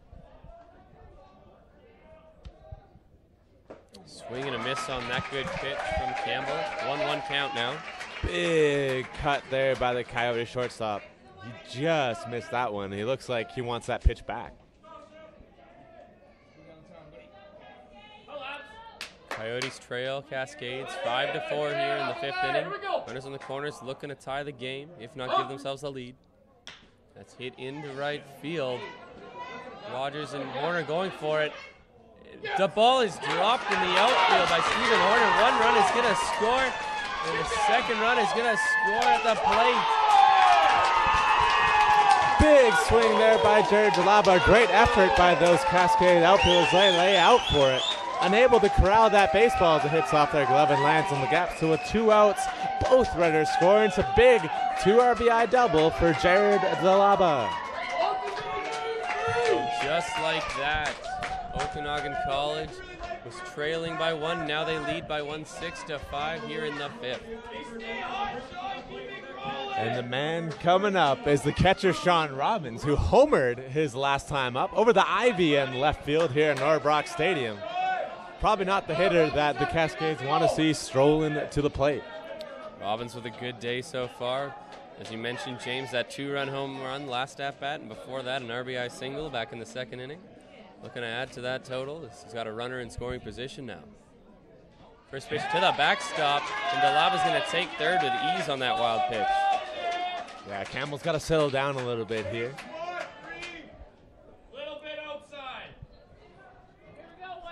Hard luck for the Cascade right-hander as that ball nestled up there pretty long, and that double by DeLava. Great effort by his outfielders, but they couldn't corral that one. And that one's in there for strike 1.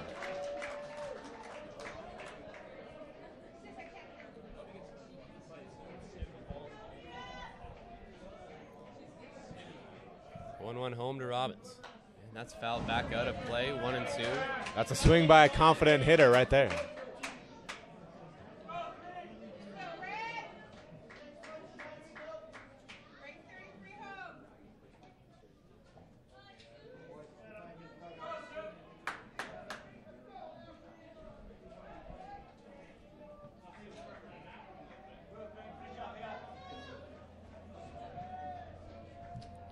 A 1-2, Campbell ready.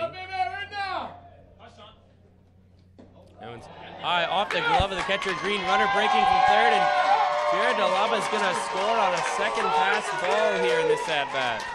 Sean Robbins even giving DeLava a high five as he crossed the plate there. Campbell seemed a little bit off when he stepped back on the mound after that DeLava double, and a pair of pitches to the backstop means DeLava comes in to score. That's now a 7-5 lead for the Coyotes. 7-5 lead. You're right, James. 4 of those runs coming in this inning here in the 5th. 2-2 count, 2 outs to Sean Robbins, the batter. And that one is popped straight up in foul territory. Ryan Green, the catcher, running for it. And he's not going to get there as it just drops out of his reach. That's a great effort by the Cascade catcher. He has a long way to go to try to find that one. But it's one of those situations where sort of a triangle sort of forms, and the pitcher, the third baseman, and the catcher are all going to be converging on that from different angles. And oftentimes we see it land right in between them. We'll reset here at 2-2 with 2 outs. Saw this in Robbins' last at-bat where he battled and battled, fouled pitches off, and then ended up hitting that home run.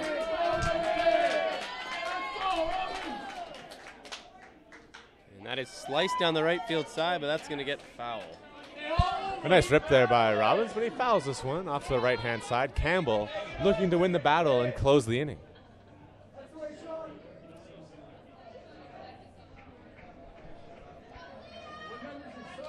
One more time from Campbell. And that one's outside for ball 3. Full count now to Robbins.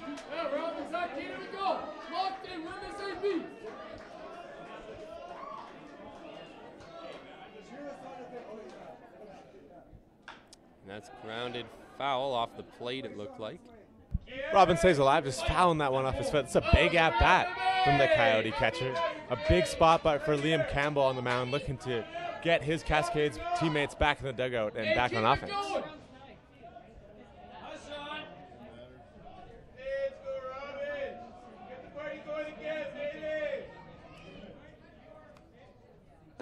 And that one misses outside, so Sean Robbins, a good at-bat, draws the 2-out walk. Another great at-bat there by the Coyote catcher. He just looks and waits for his pitch, fouling it off any ones he doesn't want. Then when Campbell misses outside, he trots over to first with the 2-0 walk. Now Trevor Millay, the right fielder, is going to stand in. He's 0 for 2. He'll be batting with 2 outs and a runner at first.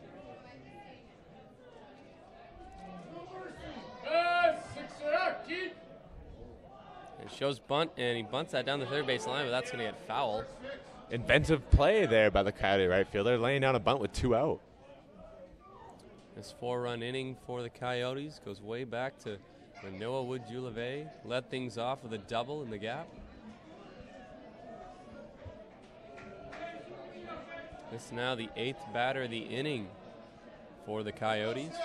Oh, 6, keep it going, baby! 0-1 to Millay. It shows bunt again. It pulls back as that one's high for ball 1. Let's go, 6. Hey, keep it rolling, kid. The 1-1 now to Millay. That one's just outside for ball 2, 2-1. Yeah, Campbell's been kind of struggling with his command in the latter half of this inning after coming out of the bullpen. Hey, here it is. Locked in one pitch up, baby. 3-1 now. And that one's popped up over the infield. Barenbaum, the third baseman, calling for it, and he'll make the catch for the 3rd out of the inning. A classic brewing here at Norbrock Stadium between the Cascades and the Coyotes. So a 4-run inning for the Coyotes in the top of the 5th. They now lead 7-5 going to the bottom half of the 5th.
About ready to start the bottom of the 5th inning here at Norbrock Stadium.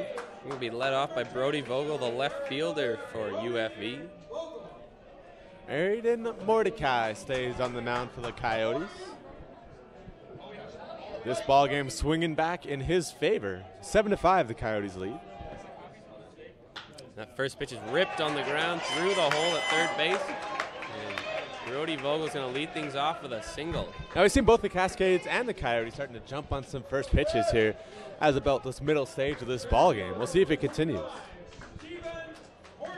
Stephen Horner's going to come up to bat, the center fielder. Had a triple back in the 2nd inning.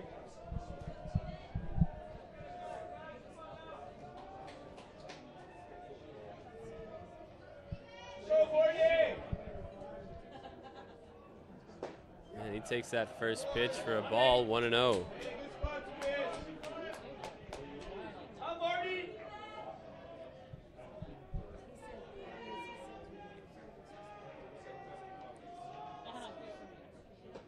Pitch misses high and outside for ball 2.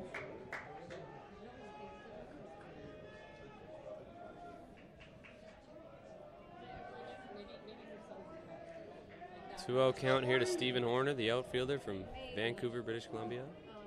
That one comes in on him for ball 3. You know, Aiden Mordecai falling behind 3-0 on this hitter after a 1-pitch single led off this inning for the Cascades.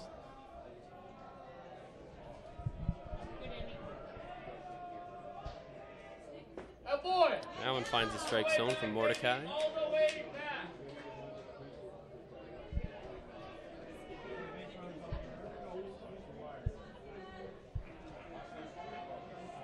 The 3-1 now from Mordecai.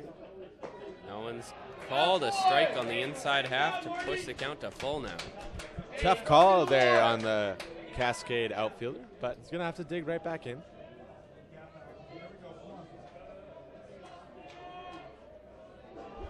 3-2 now. And that's hit well into left field. That's going to get down for a single. So Horner ends up on first anyway. Instead of taking the walk, he's going to line a base hit into left field. There is action in the Coyote bullpen. We'll see if this brings out the manager, Jeff White, to make a substitution. Now there's runners on first and second for UFV, and it'll bring up Ryan Green, the catcher, to bat. Now batting for the Cascades, the catcher, number 21, Ryan. Wouldn't be surprised if we see him lay one down here, Sam.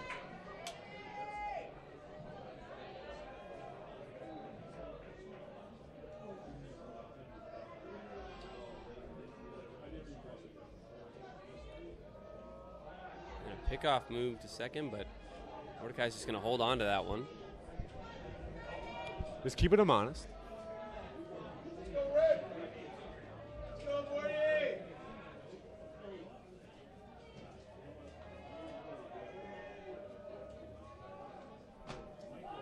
And Green shows bunt but pulls back as that one's outside for ball 1.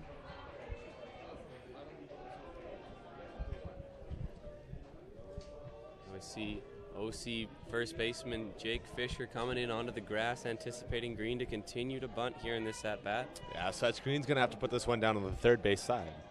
Bunting again, and that pops that one straight back into the mesh. That's not going to get the job done, but he's got a couple more pitches to work with. 1-1 count now to Green. Bunt sign most likely still on for him.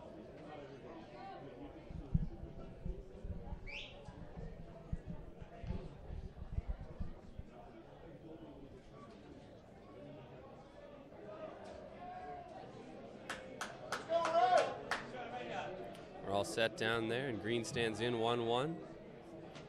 Showing bunt again. Gets that one up. And that is going to go off the mesh as well. Good job. Sit down, Morty. Come on, baby. Throw the chair. Ryan Green, not the best bunt attempts so far, but luckily getting them far enough out of play that they can't be caught. That is true, Sam. Curious to see if they'll leave it on. Count now 1-2. Or see if they'll make Green swing away now that he finds himself in a 1-2 hole.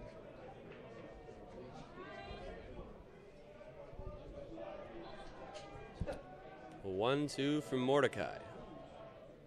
Swinging away, grounds it to second. Janola's got it over to second for one. on to first, and that is in time for the double play.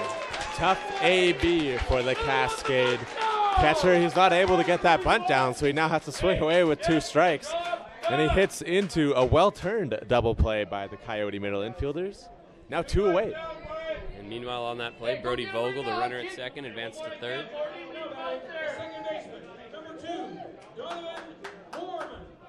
Now the second baseman, Donovan Moorman's going to bat here with 2 outs, and that runner over there at third. His team trails by 2.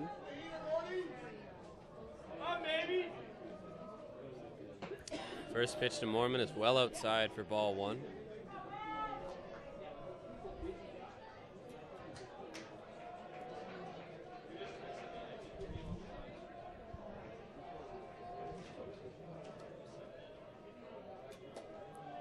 The 1-0 to Moorman.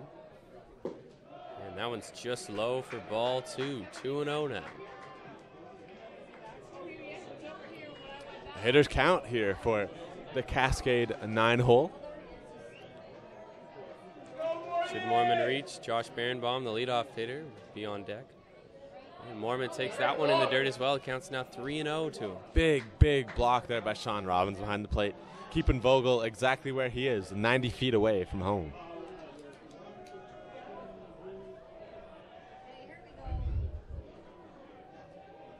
Hey, all the way back. Doing it all day. Here we go. Rio. Boy, Moorman watches that in the strike zone for strike 1.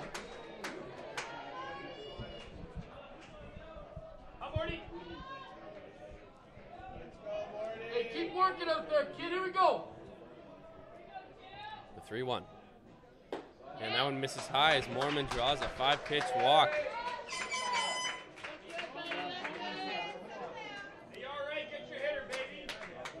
So interesting as this now turns a lineup card over for the Cascades. Pitching coach Jared Johnson going to take a quick trip out on the mound and see what he can see from Aiden Mordecai here. He's going to bring the whole infield in.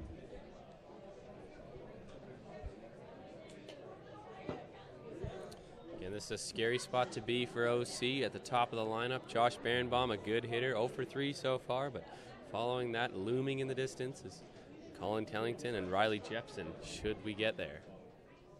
Yeah, it's a big spot for Mordecai. He needs to get this hitter right here and not extend this inning for those big Cascade bats. Don't give them a chance to swing with any sort of runners on. So the pitching coach for OC is on his way back to the dugout. Infielders return to their respective positions, and looks like we're ready for Josh Berenbaum. Runners on the corners, 2 outs. The third baseman, number 13, Josh Berenbaum. Hi, Marty. Go, Marty. Hi, Marty. Come on. Get a little roll over here, kid. That one's in on Berenbaum for ball 1. Not a bad spot to miss if you're Mordecai, but I don't think he wants to walk this Cascade hitter.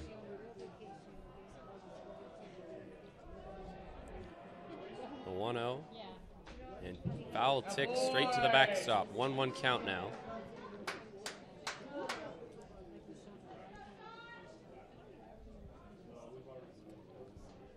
Mordecai coming right back at the Cascade leadoff man and powers a fastball through him for strike 1. And that one misses low, ball 2. 2-1 the count now with 2 outs. Hitters count here. See what comes from it.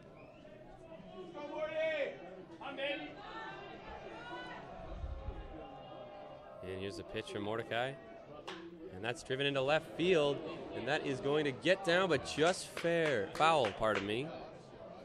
It was a close play on that left field foul line, but it goes just to the left side of said line.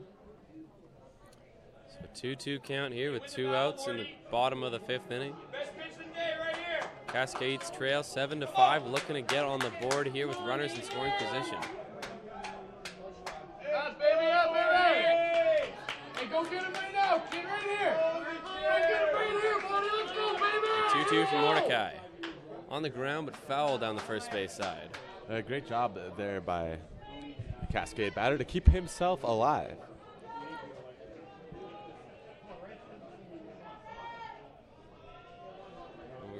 We'll do the 2-2 one more time. Mordecai home. And that one misses high for ball 3. The count's now full with 2 outs. Mormon over there at first is going to get a head start as the count now 3-2 with 2 out. 3-2. Check swing. And he's called out on that check swing. They say he went around for strike 3. A great pitch there by Mordecai, and he closes the door on the Cascades in the bottom of the 5th. So a couple runners left on by the Cascades, but no runs this inning. They still trail the Coyotes 7-5 going into the 6th inning.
So now the top of the lineup for the Coyotes. Davis Tadasicuk will lead things off here in the top of the 6th inning.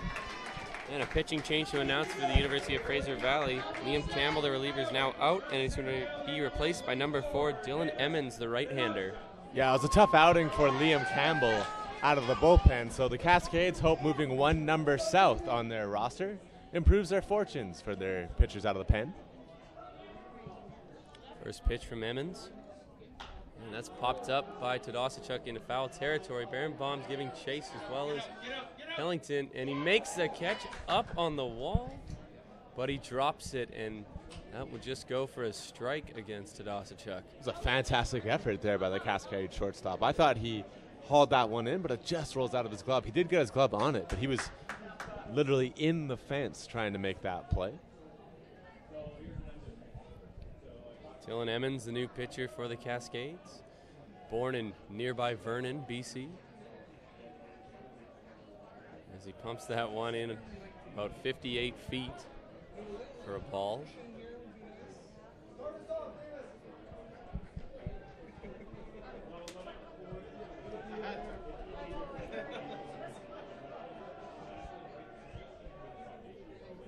A swing and a miss on that good breaking ball from Emmons. The count's now 1-2.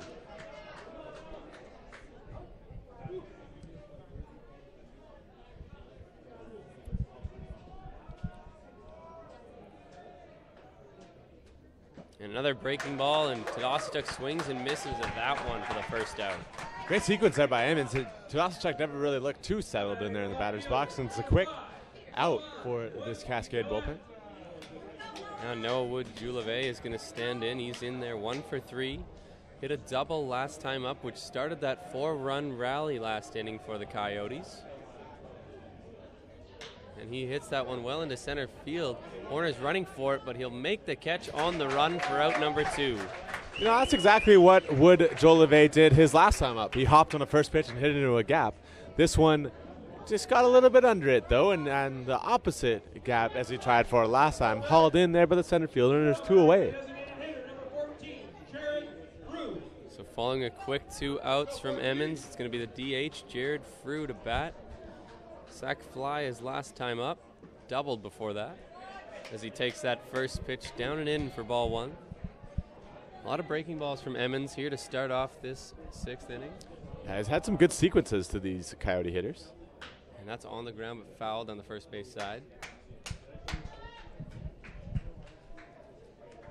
1-1 now.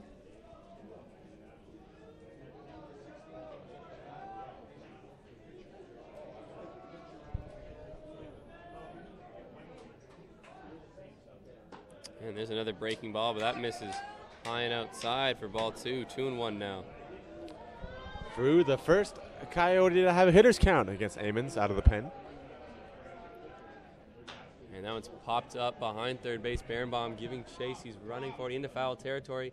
And he makes the catch just inside the foul line there for the third out of the inning. Fantastic play by that Coyote third baseman. And they head back into the dugout and back on offense.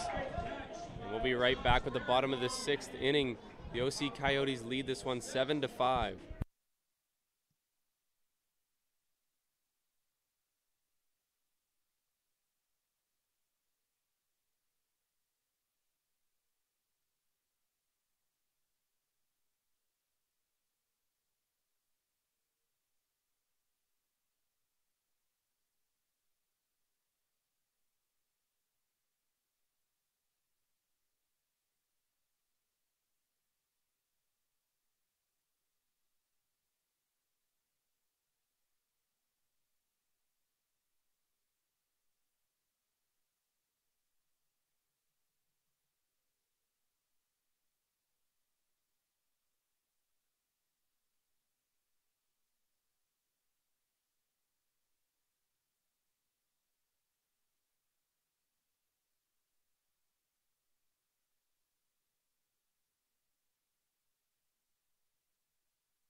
Just about ready to start the bottom of the 6th inning. New pitcher to announce for you for the Coyotes. It's going to be number 22, Justin Lanigan, the right-hander. Justin Lanigan, a submarine right-hander out of the pen for the Coyotes. He'll face Colin Kellington. First pitch ripped on the ground. Delaba's got it on the slide. Throw to first.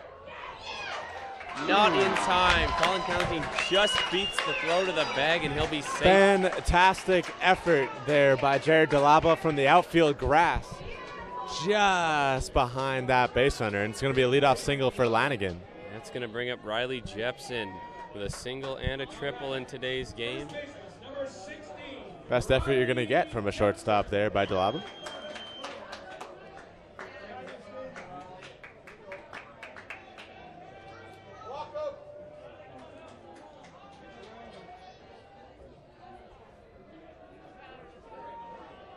Lanigan looks in.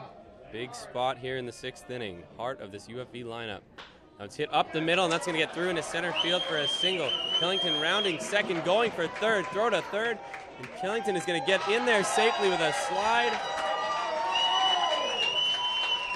Big rally forming for the Cascades here. Jepson hops on that first pitch that he sees from Lanigan, the first pitch he sees from Lanigan in the entire ball game. Singles into center field. Davis Adasczyk comes up throwing in center. But moving up 180 feet is the shortstop there from the Cascades, and now they're really threatening. Runners at the corners, nobody out. And it'll be Dan Rogers, the right fielder, to bat. And a ground out RBI his last time up. Singled and scored before that.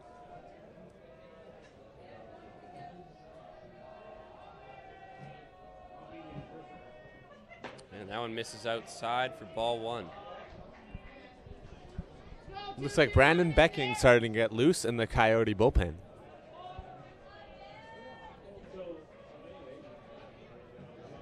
A 1-0 home from Lanigan. And that's on the outside half for strike one. Perfect spot there from Lanigan. He can just live there. Good movement on that fastball from Lanigan as well, as it's cutting away from the hitter Rogers. Yeah, that's what you get from a submarine right-hander. Runner going, hit and run on, back to the pitcher Lanigan. Only plays at first, throws it off the bag. Jake Fisher misses the tag. So that's going to load up the bases with none out now. The first base umpire didn't see that one, so he takes a look down to his home plate counterpart. He has a better sightline on it and says that Fisher missed the tag. The base is now loaded as Lanigan is going to be charged with the error.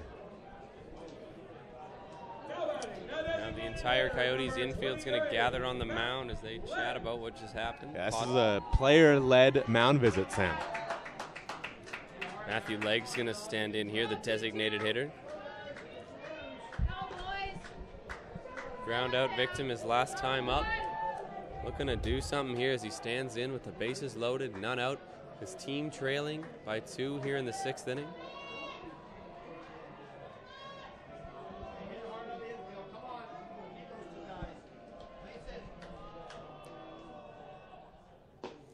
And that pitch is inside to Legg. Ball 1. Lanigan just needs to bear down here in this tough, bases loaded, nobody out situation. A 1-0 home. That's hit well into left field. The Dawson-Chuck's under it, makes the catch. Runner taking it third. Kellington is going to score without a play. So UFE puts 1 on the board this inning. One of those interesting plays in baseball where it sort of is a good play for both teams. Obviously, Cascades happy to take a run off the Coyotes on that one, but I think the Coyotes will take just giving up the 1 with the bases loaded and nobody out. Now it's going to be Brody Vogel, the left fielder, to stand in with runners on first and second. 1 out following that sacrifice fly. Score now 7-6, Coyotes lead. Lanigan still with work to do out there in the mound.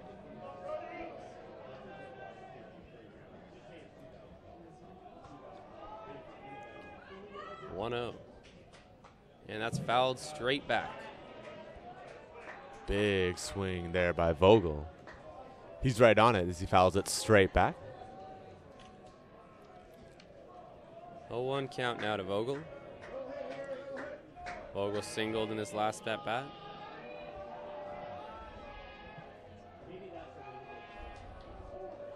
Time called now by the home plate umpire.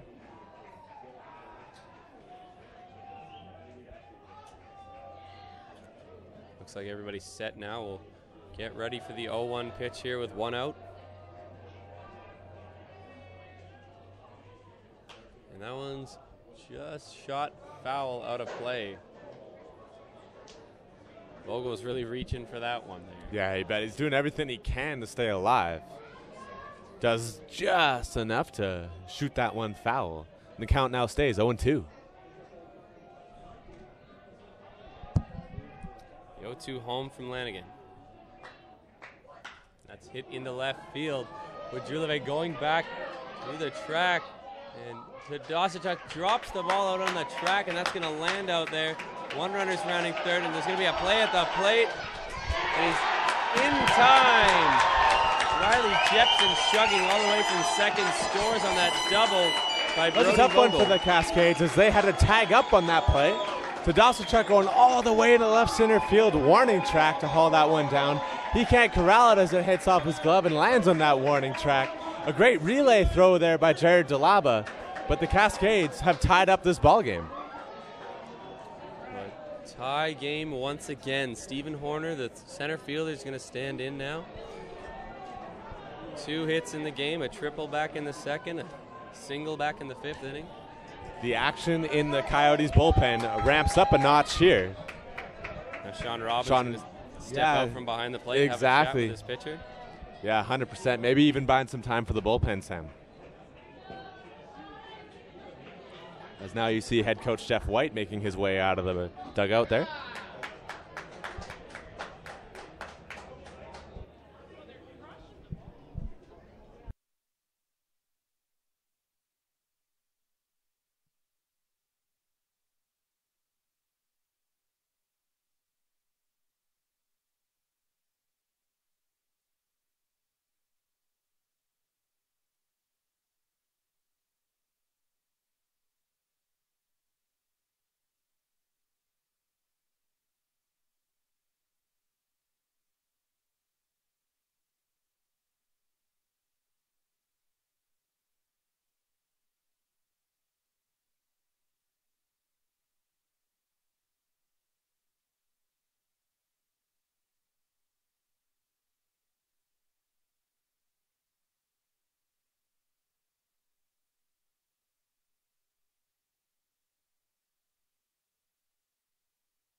One out.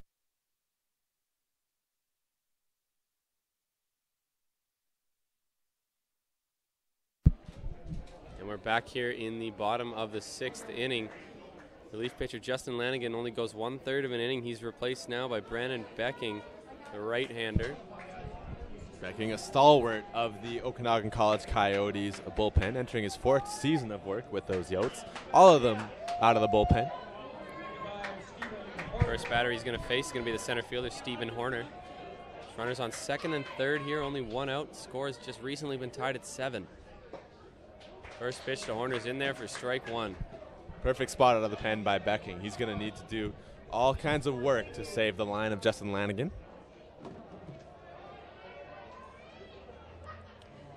Infield shading in here with runners at 3rd. And that one's on the ground softly foul. Counts now 0-2. Yeah, quickly 0-2 from the Coquitlam native. He's looking fairly good out of the Coyote bullpen.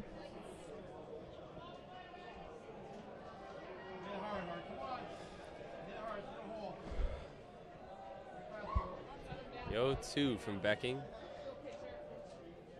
A swing and a miss there. Gets Horner swinging on 3 pitches to retire him for the 2nd out of the inning. That's Becking's best pitch. He really has a nice slider in his arsenal, and he uses it to get those hitters out just like he did that Cascade batter. And Ryan Green, the catcher, is going to stand in here. 2 outs now in the bottom of the 6th. Runner still in scoring position, looking to take the lead for his team here.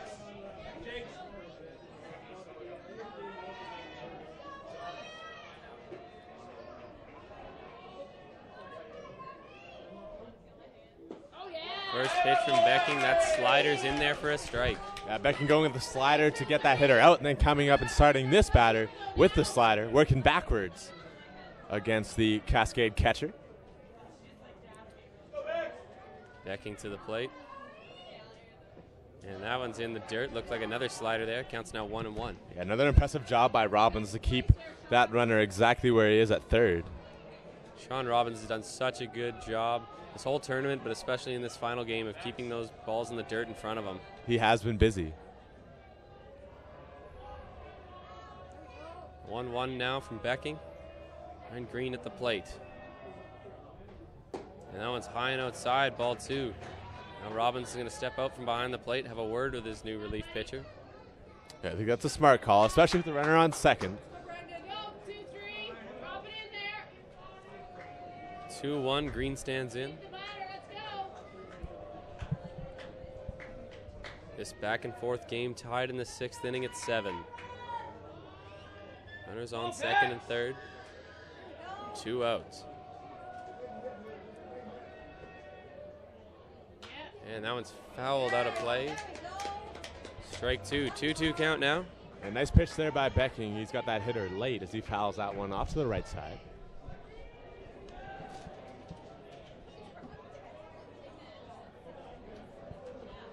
Becking looks in for the sign from Robbins. Set.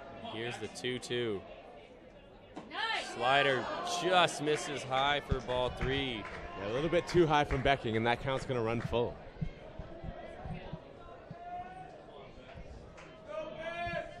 Full count now to Ryan Green, the catcher. Runners on second and third. Brandon Becking in relief. And that one misses high, and Ryan Green is going to walk down to first with a 2-out walk.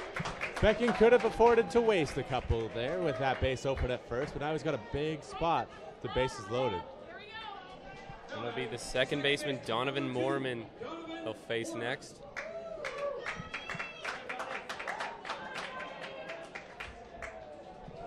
Moorman in 3 plate appearances so far. He's been on twice. He walked last time up, reached on an error before that. Bases are loaded for him. 2 outs in a tie ball game.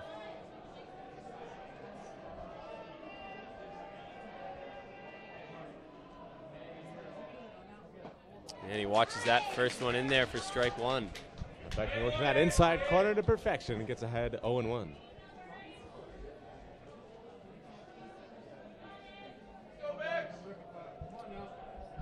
Should Moorman reach, Josh Birnbaum, leadoff hitter in this lineup, is on deck.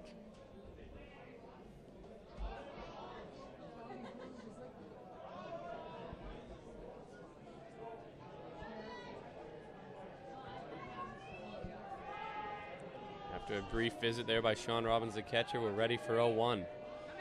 Pitch by Becking. That comes over the head of Moorman. Oh. Don't know really where that one came from Becking. He's been around the zone the entire time and just misses high with that one. So 1-1 now.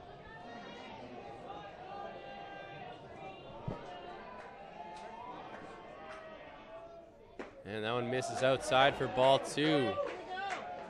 Donovan Moorman's ahead here with a 2-1 count. Bases are loaded for him. Nowhere to put him.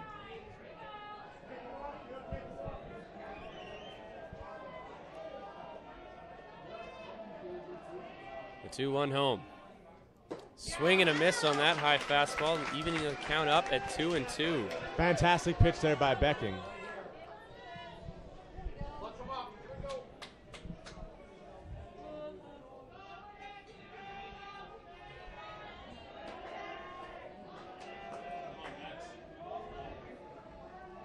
Becking ready with the 2-2. And that one's high and outside, ball 3. Full count, bases loaded, and 2 outs. This is about as baseball as it gets, Sam.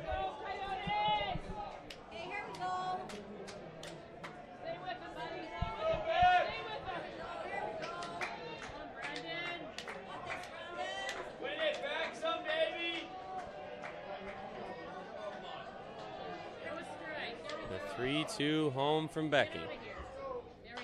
And that is swung and fouled back out of play by Moorman. So we'll reset it and do the same thing again.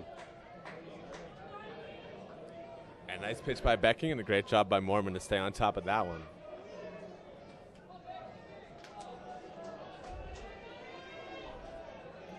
Becking looking in for the sign. A 3-2, one more time. It's hit high over the short left field. DeLava's going back. And he'll make the catch for the 3rd out in short left field. A huge job by Brandon Becking out of the bullpen, keeping this a tie game. So UFE puts 2 on the board this inning, tying the game at 7. We'll go to the top of the 7th, score tied at 7.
Jake Fisher, the first baseman, standing in now to lead off the top of the 7th in this tie ball game. Emons had actually been extremely effective out of the bullpen for the Cascades, and he stays on here at the top of the 7th. Of course, this game tied at 7 here. Championship Sunday, the CCBC Finals.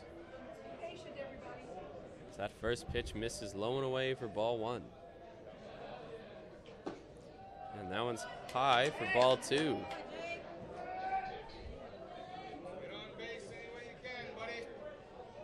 The 2-0 from Emons. And that's popped straight up by Fisher over first base. Jepson's calling for it. He's going to make the catch right there for out number 1. Yeah, great pitch there by Emons. Fisher not able to get anything on it. He pops up softly to the first baseman, Jepson, for out number 1. Now it's going to be Brandon Graham, the third baseman, to bat. Dangerous hitter even with nobody on is Brandon Graham.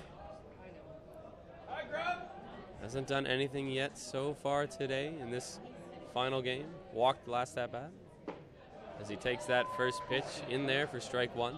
Great first pitch curveball there from Emons.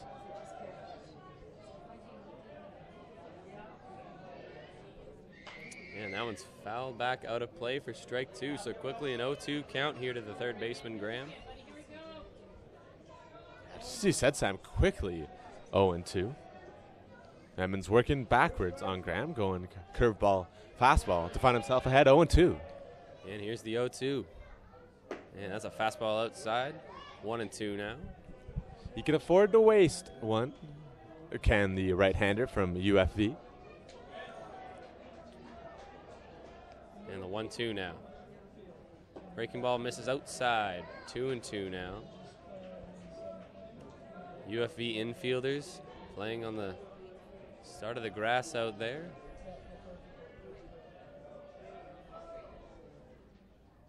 That's hit well into right field. That's going to get down in front of Rogers, the right fielder, and past him to the wall. Graham's rounding first, going to second, and he's going to stand in at second with a lead up with a 1-out double. A nice piece of hitting there by Brandon Graham. Sometimes when you find yourself at 2 strikes in an at-bat, you just shorten that swing up enough, and he's able to drop the barrel on that one, line it over the second baseman's head, and it's a double for Brandon Graham. He's going to bring up Eric Janola, the second baseman now. Janola had a single all the way back in the second inning.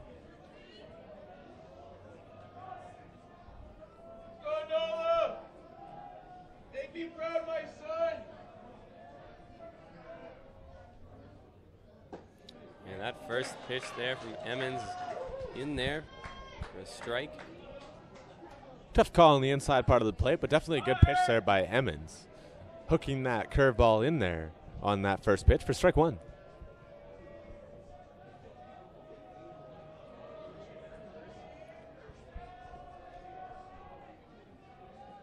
The 0-1 home. And that's in the dirt, blocked well by Green behind the plate. Looked like Emmons slipped a little bit on the mound as you see him try to find himself a new landing spot. Counts now 1-1 to Janola. He stands in with 1 out. Runner at second after that Brandon Graham double. Eric DeLaba, the shortstop, on deck. And again in the dirt, blocked well by Green. 2-1 now.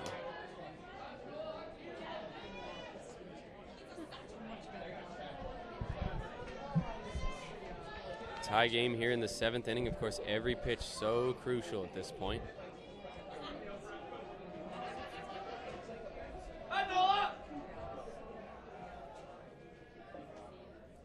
And that's hard hit off the glove of Barron on the third baseman and into left field. Graham goes to third, but he's going to hold up there. I had noticed before that play that the third baseman from the Cascades found himself even with the base. Kind of found that a surprising play, but it looked like he had it played perfectly as that ball goes right at him. Right through the glove, though, and Janola will reach. Now Jared DeLaba is going to stand in. He has been dangerous today, going 3 for 3, 2 singles and a 2-run double last time up. Yeah, that double by DeLaba blew the game open. And the Cascades have since sewn it shut at 7-7.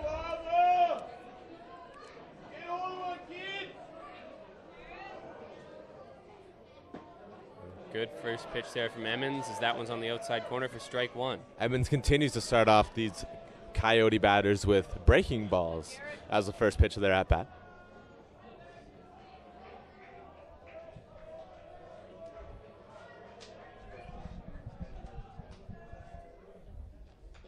And a swing and a miss. Pardon me. Foul tip straight to the backstop for strike two as Jalaba found himself well in front of that breaking ball. Yeah, Jalaba going to have to battle now, down 0-2.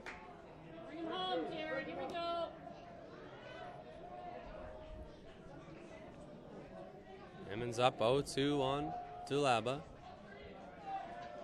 Runners on the corners for OC, only one out here in the 7th inning. That's on the ground. Berenbaum passed him into the outfield. One run's going to score. Janola's going to hold up at second, and Jalaba's on with an RBI single. So just as we saw with Brandon Graham leading off this inning, sometimes getting to 2 strikes is all it takes to change up your approach. Jalaba shortens up, puts a good 2-strike swing on the ball, fists it in the left field, and the Coyotes regain a slim advantage. That's going to be the 4th hit of the game for Jared Jalaba today. Coming up clutch here in this championship game.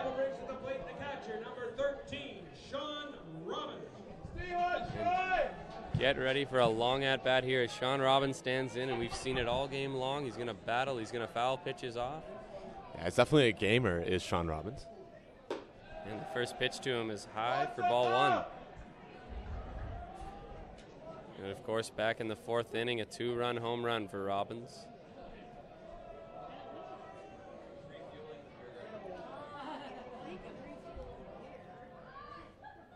And that was on the ground to Berenbaum. Berenbaum tags the runner Janola at first, over to first.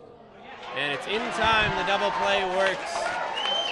Tough for Robbins. He's caught a lot of baseball, so he doesn't have the legs to beat out that 90. He's going to keep having work to do behind the plate as this inning shifts over to the Cascades.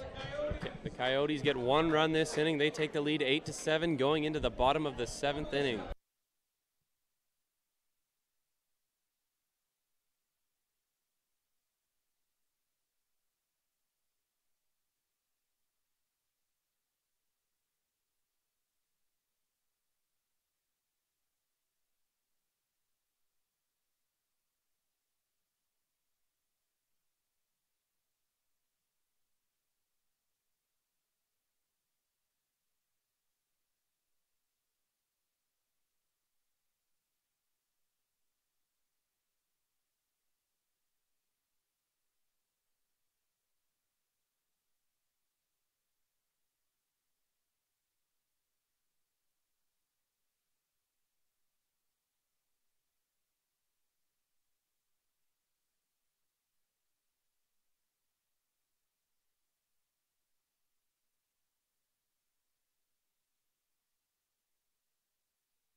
The top of the order for the UFV Cascades, and Josh Berenbaum, the 3rd baseman, is going to stand in to start things off here in the bottom of the 7th inning.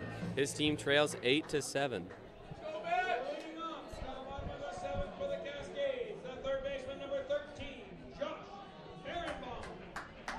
Brandon Becking still on the mound for the Coyotes after doing so well with that appearance out of the pen in the last 2/3 of an inning. And Berenbaum takes that first pitch right there for strike one. Berenbaum stands in 0 for 4 on the championship game so far.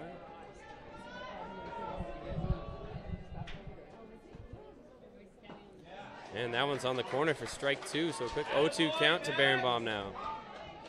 Yeah, Becking has been all over the strike zone after coming out of the bullpen for the Coyotes. And that one's in the dirt, blocked nicely by Sean Robbins. Counts now 1-2.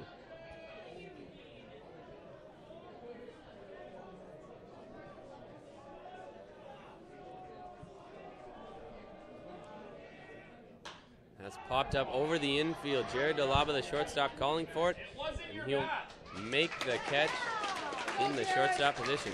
Fantastic sequence there by Beckton. Gets ahead 0-2, wastes a pitch, then gets a weak pop out from the Cascade leadoff man, 1 out. That's going to be Colin Kellington. Stands in with a pair of singles on the afternoon. Top of the lineup up for the Cascades. This 2-hitter comes up with 1 out.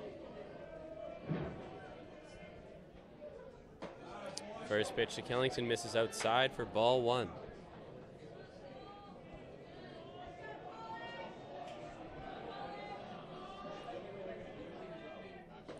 And that one's well outside. Kellington checks his swing and doesn't go around, according to the first base umpire. 2-0 now. Yeah, so all of a sudden, Becking now finds himself in the 2-0 hole to the Cascade shortstop. Becking finds the strike zone there. It counts now 2-1. 1-run ball game. Colin Kellington finds himself in the driver's seat. 2-1. Riley Jepson on deck for UFV. That's hit well into left field, but right at Noah Wood-Julevé for the second out. Yeah, great swing there by Kellington. Jumps on a 2-1 fastball, but he hits him at the perfectly placed Noah Wood-Julevé, and there's 2 out. So in stands Riley Jepson, 3 for 4 on the afternoon, 2 singles and a triple. He leads the CCBC championship campaign in home runs. So a dangerous hitter even with nobody on. Checks his swing, but it's right there nonetheless. 0-1. Yeah, good spot for Becking.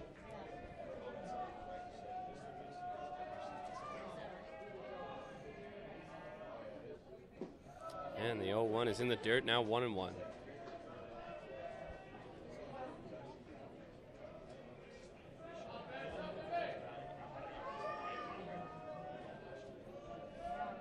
The 1-1 from Becking. It's hit well into the gap in right field. Riley Jepson's rounding first. It's a hard turnaround first base, but he's going to stay there at first with a single. Yeah, you know what, Sam? I'm surprised the Coyotes even pitched to him with nobody on. So let's say they would have walked him, he'd be at the same spot anyway. But Jepson's such a dangerous hitter, such a nice swing. And he lines that one in the gap for a 2-out, a base hit. It's going to be up to Dan Rogers to bring him home, the right fielder. An RBI and a single before that in the game for Rogers. Pickoff move. High throw, but caught nicely by Jake Fisher over there.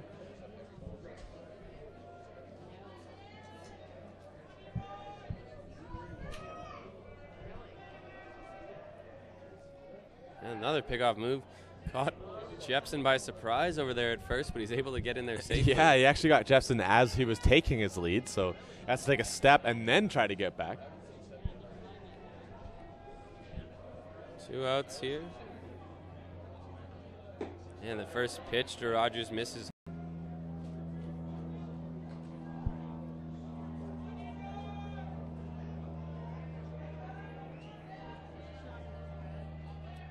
Home. And that one misses high as well. 2-0 now. Yeah, Becking falling behind another hitter in this inning.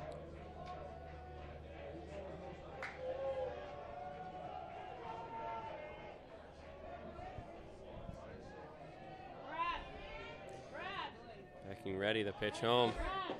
And that one misses low. 3-0 now to Rogers.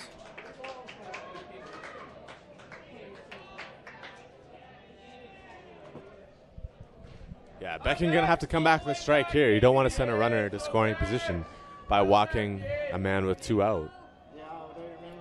3-0 pitch here from Becking. In the strike zone, Rogers is just going to take that for a strike.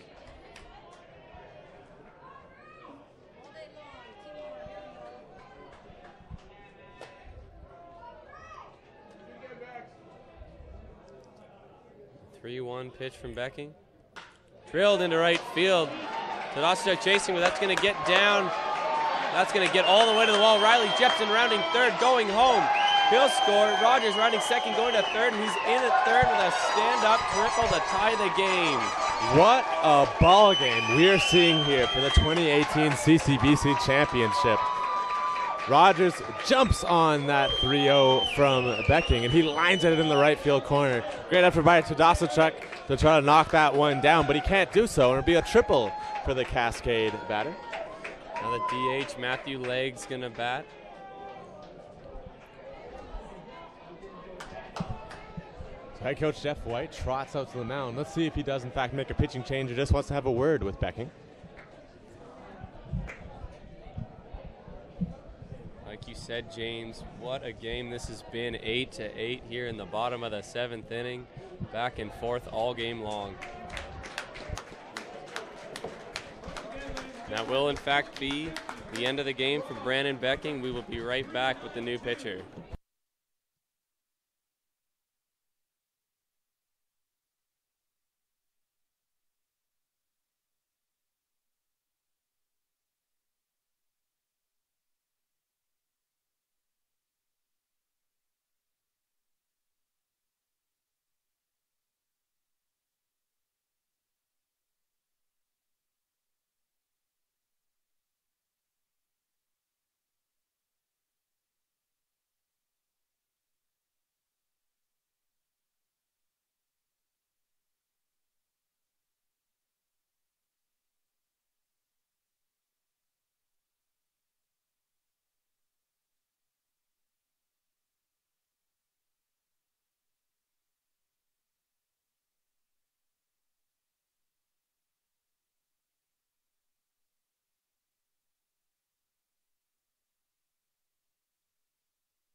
And we're just about ready here to resume play here in the bottom of the 7th. New pitcher on for the Coyotes is going to be the right-hander Wyatt Hummel. Wyatt Hummel actually appeared in the semifinal this morning. Loaded the bases, but didn't concede a run, so he's now charged with that runner at third, 2 away, in another big spot for the Coyote right-hander. It's going to be Matthew Legg, the DH, is going to be the batter he'll face first.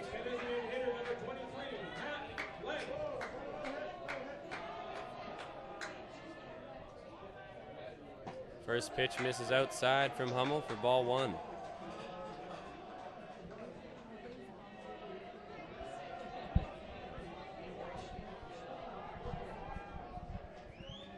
A 1-0 from Hummel.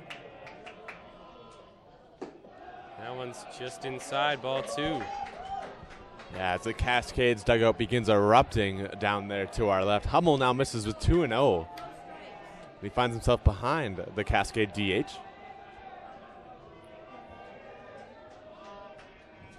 That one's on the ground to second base. Ginola gloves it on to first, and that is in time for the 3rd out of the inning. Hummel does his job and strands that runner. So the Cascades put one on the board to answer the Coyotes. The game is again tied, now at 8 going into the 8th inning.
Dylan Emmons, the reliever, still on the mound for UFV to start things here in the top of the 8th.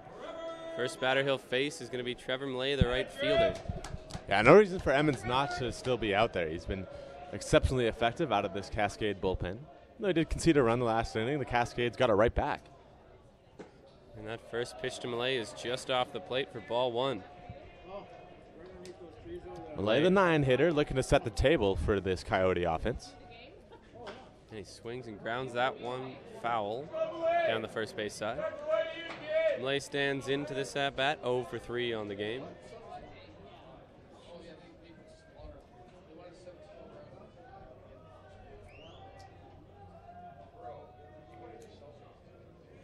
The 1-1 from Emmons. And that one just misses outside for ball 2. Millay now in the driver's seat at 2-1. That's hit well right back at Emmons and into center field.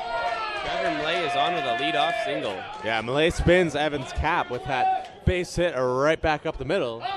Coyotes looking to take the lead once more. And now we're right back at the top of the order for the Coyotes. It's going to be Davis Tadasachuk to bat.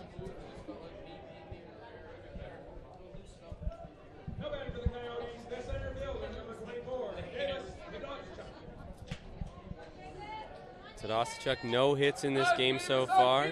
Was on base in the first inning when he reached on an error. He'll stand in here, none out. Trevor Millay on first following that leadoff single. Yeah, he's due here, Sam. And showing bunt, and he gets that one down right back to the pitcher, Emmons. Only play at first and get the lead runner. Sorry. Oh, yeah, pardon me. They don't get the lead runner as Tadasachuk gets that bunt down safely. Tadasachuk still obviously hasn't been on base except for that error in this ball game, but he does a job for his teammates and gets Millay over there to second with 1 out. It's going to bring up Noah Wood-Julevé to bat now with a runner on second and 1 out. 1 for 4 so far in this game. He had a double back in the 5th. Started off that 4-run rally in the 5th for the Coyotes.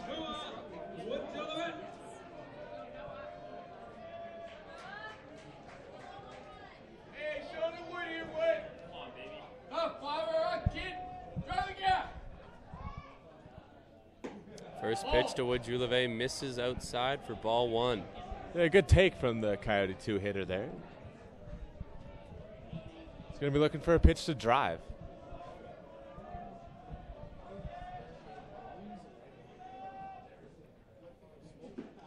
And that one's on the corner for strike 1. A little bit of a controversial call there, perhaps. Yeah, just a tiny bit, but that was actually a really well-placed pitch by Emmons. And with a curveball like that, it's kind of moving through the zone.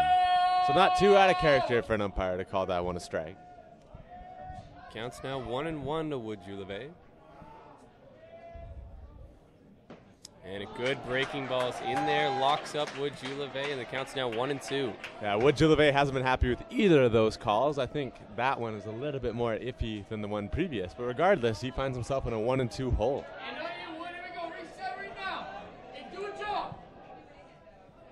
The 1-2 from Emmons. Runner going from second, swinging a miss for strike 3. Throw down to third.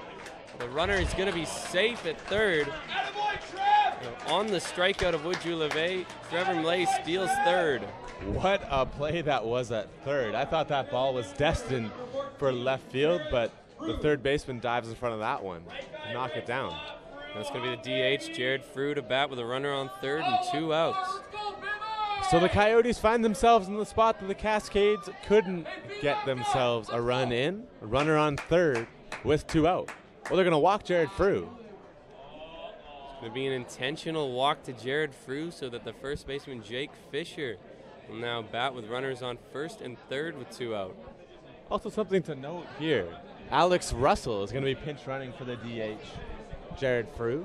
See if this inspires head coach Jeff White to put any sort of play on, or if he's just looking for a speedier runner to pad this lead should Fisher find a gap.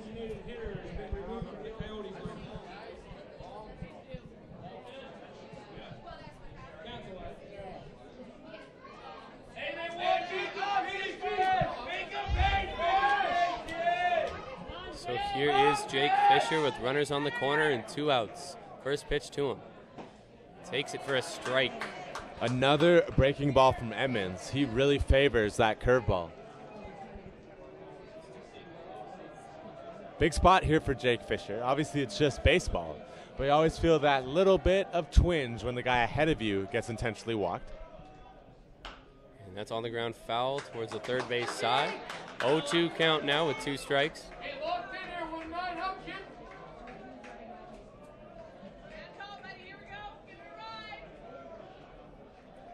Hey, do a job here, baby, let's go. Top of the 8th inning, tie game tied at 8. Championship game. Runners on the corners with 2 outs and 2 strikes to Jake Fisher. 0-2. That's hit into left field. That is going to get down to the wall. 1 run's going to score. Alex Russell's rounding third, and he will score without a play.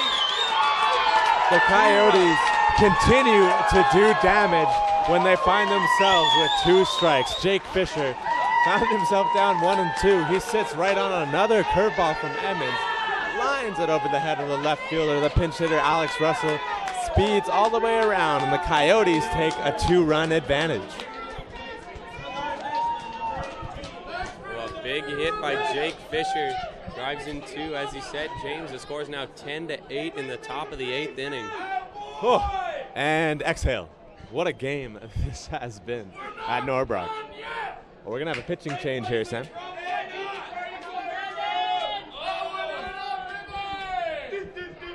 There will most likely be a pitching change indeed as the head coach for UFV makes his way out of the dugout towards the mound.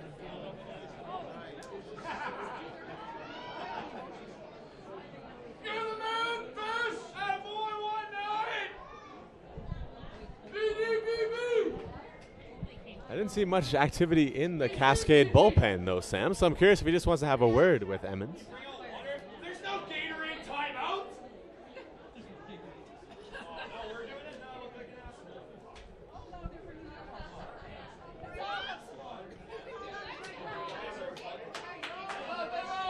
And it appears that Dylan Emmons is going to remain on the mound for UFV. Yeah, Emmons has actually been quite effective, and then Jake Fisher just tags him for a double. So this will probably be his last batter of work, Brandon Graham. Get through him, and then we'll probably see a new Cascade pitcher in the next inning. For now, there's 2 outs in the top of the 8th. OC's already put across 2 runs. Jake Fisher stands out there at second. This is going to be Brandon Graham, the third baseman, to bat now. As that first breaking ball misses outside for ball 1.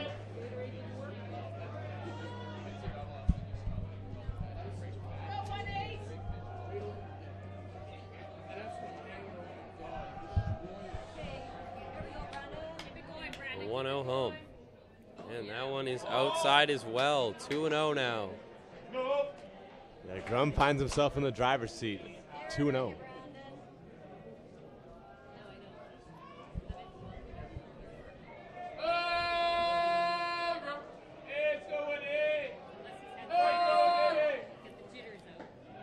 And that one misses high. Ball 3. 3-0 now to Brandon Graham. If I'm Emmons, I'm rolling this ball to the plate. No need to pitch to Grum here.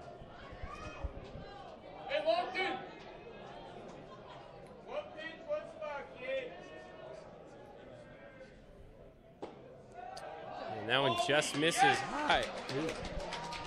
High, pardon me, a 4-pitch walk. A tough call for the Cascade right-hander. Hey, keep it going, Nola. Why not? That's going to be Eric Ginola, the second baseman to stand in with runners on first and second and 2 outs. Stay hot, 2. Come on, Eric. Big Pop Road. First pitch to Ginola. And it's in there for strike 1. Yeah, pretty much exclusively breaking balls now from Emmons, at least for strikes anyway.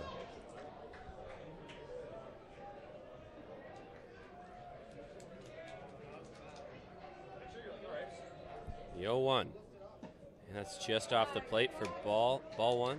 1-1 count now. Hey, draw some right now. 2, let's go.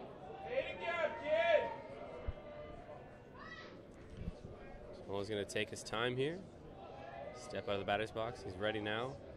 1-1 the count. 2 outs in the top of the 8th.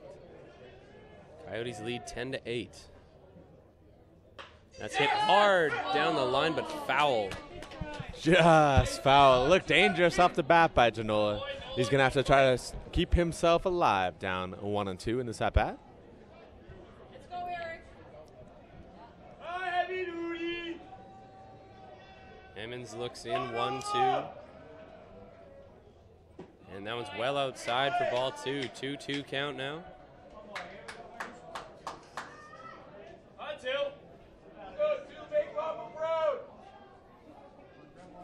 Oh, no, baby! 2-2 pitch from Emmons. Breaking ball gets him swinging for strike 3. That's a nice front door curveball from Emmons, but he leaves this game with a 10-8 deficit. 2 runs this inning for the Coyotes. As James said, 10-8 for OC. We'll go to the bottom of the 8th.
Wyatt Hummel still on the mound for the Coyotes here in the bottom of the 8th inning. First batter he'll face this inning will be Brody Vogel, the left fielder. Brody Vogel with a double and a single in his last 2 at-bats. His team trails by 2. And he's hit on the first pitch of the inning. Not how Wyatt Hummel would have drew that one up. The first pitch of the inning is right off the shoulder of Vogel, and the Cascades have a leadoff base runner. That's going to be Stephen Horner, the center fielder. Another dangerous hitter in this UFV lineup. Tripled back in the 2nd inning, singled in the 5th. He'll stand in here, runner on first, following the hit batter. None out, bottom of the 8th. And a good pitch by Hummel on the outside corner for strike 1.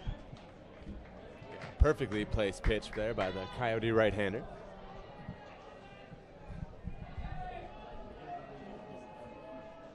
Not much of a lead over there by Vogel, the runner. And a good breaking ball there by Hummel. Pushes the count to 0-2 quickly. Great pitch there.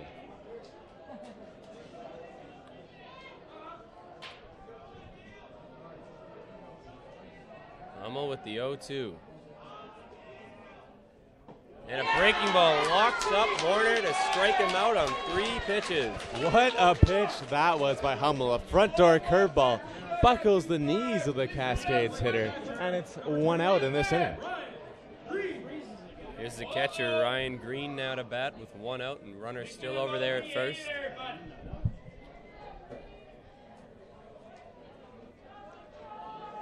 Living in your kitchen. Hey, get your 2 body here, kid.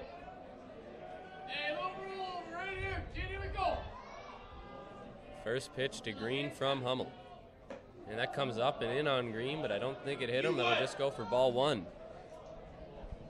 Hummel coming dangerously close to hitting Green as he did that leadoff runner of the inning.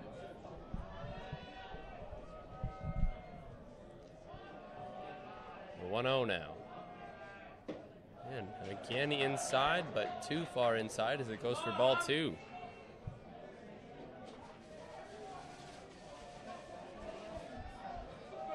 Yeah, Hummel kind of bookending a pair of command issues with batters with a fantastic 3-pitch strikeout. That one finds a strike zone for strike 1, 2-1 count now. Yeah, it's a good spot.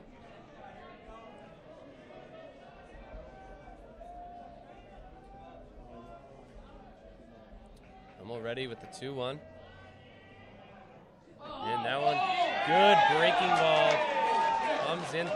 Ryan Green thought it might hit him even, but it came and caught the strike zone. What a pitch that was by Hummel. Quite a few of the fans around us, Sam, kind of gasped as that one came out of his hand, knowing that Hummel had already hit a batter that inning. I thought that was going to hit him too, and it bends over the front corner of the plate. Hummel with the 2-2. And that's foul back out of play by Green. Nice piece of hitting there by Green to catch up to that fastball after seeing quite a few curveballs in this at-bat from Hummel.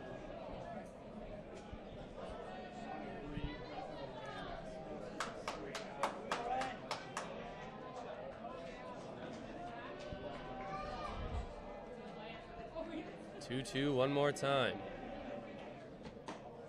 That one comes right in on Green for ball 3. Yeah, Hummel definitely working inside on Green. That must be the scouting report.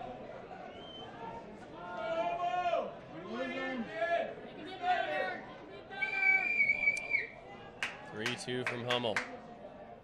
That one misses for ball 4. That's a nice pitch there by Hummel, but it just misses on the outside corner. Ryan Green draws the 1-out walk, putting runners on first and second for the second baseman now, Donovan Moorman.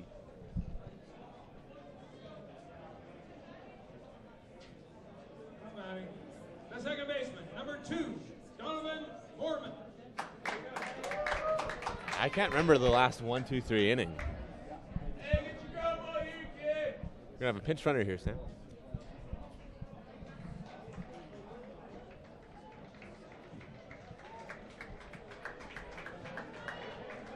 And it looks like it's going to be number 5, Jonah Wisner, on to run for the catcher, Ryan Green. Yeah, it'll be a new catcher next inning for the Cascades.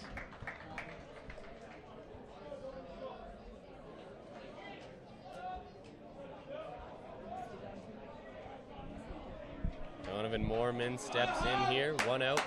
Runners on first and second. Wyatt Hummel on the mound. That's hit to the shortstop, Delaba. Gloves it onto second, gets the lead runner in the dirt, and he's called out. What a play! Inning-ending double play.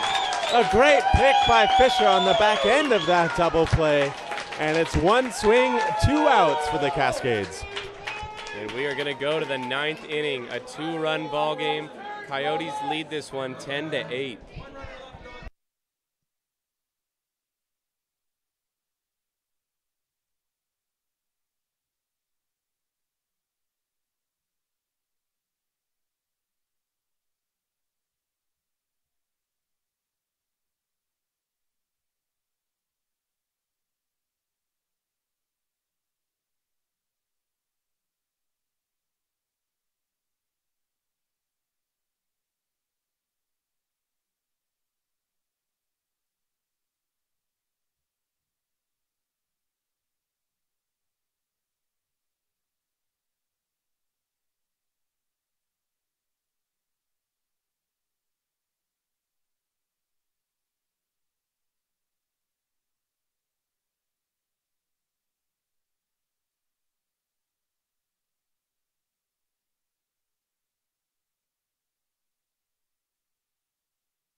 Top of the 9th inning. Jared DeLaba, the shortstop, will step in for the Coyotes. His team leads 10-8. DeLaba's had a huge game this afternoon in the CCBC final.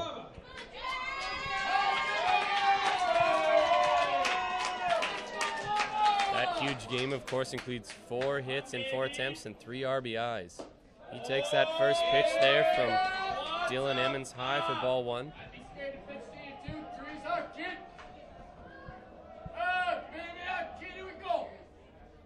Swing and a miss on that outside pitch, evening the count at 1-1. We got a pumped up Jared DeLaba in the batter's box as he reaches for that one. Obviously feeling confident up there. Big inning here for Emmons on the mound for UFV. Needs to put a 0 up on the board. And that pitch misses low for ball 2.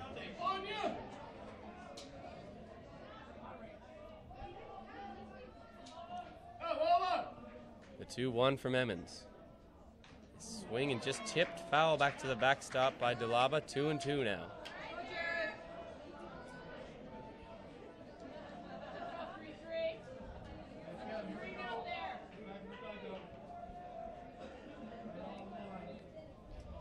DeLaba set. The 2-2 from Emmons. And fouled back to the backstop once again. We'll reset it 2-2.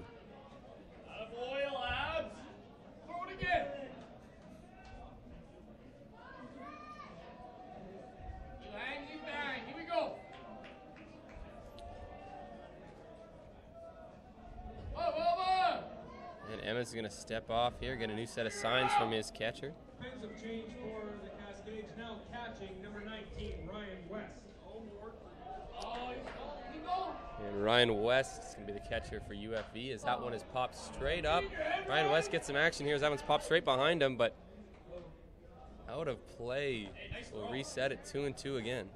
As I was saying, Ryan West, number 19, coming in to catch here in the 9th inning in replace of Ryan Green, who started this game.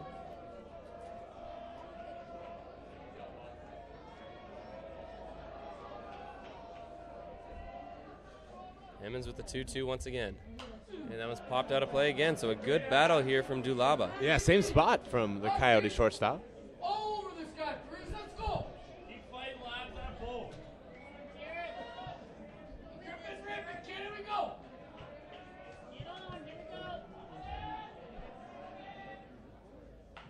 And that one's fouled back towards the OC dugout. And maybe not exactly how DeLaba drew that one up, but he'll take it. So we'll try 2-2 again.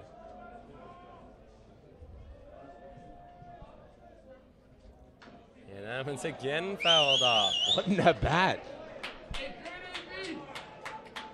DeLaba definitely in Quab territory here.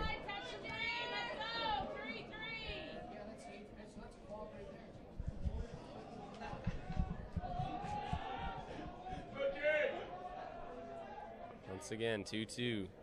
And that one's hit high to left field. Corner of the center fielder calling for it, and he'll make the catch out there in left center field for the first out. An awesome AB by Jared DeLaba there. Just gets a little bit underneath it. Hits out a mile high to left center field for out number 1. Number 13, Sean Robbins. Now it's going to be Sean Robbins, the catcher, to bat. Single and a home run in this game. Grounded into a double play, however, last time up.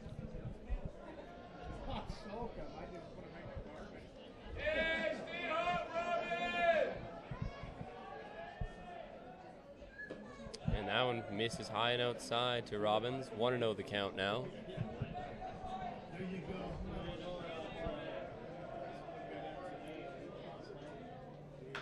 That's fouled towards the UFV dugout. Strike 1. Yeah, Robbins got to be in contention for the MVP for this Coyote club. He's done a little bit of everything and just been an absolute workhorse behind the plate as well.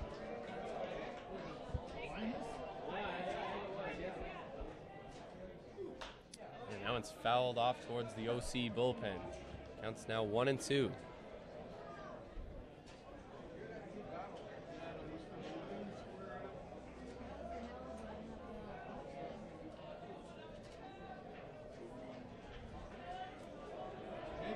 Emmons up 1-2, the 1-2 to home. And that one's fouled back out of play. Dylan Emmons finding himself with 2 strike counts a few times here in this 9th inning, but these OC hitters really battling. Yeah, it's been an impressive pair of ABs from Robbins and Dulaba. Catcher Ryan West had a word with his pitcher Emmons, but they seem to have cleared things up. We're going to try 1 and 2 once more. Keep battling, Sean, that ball.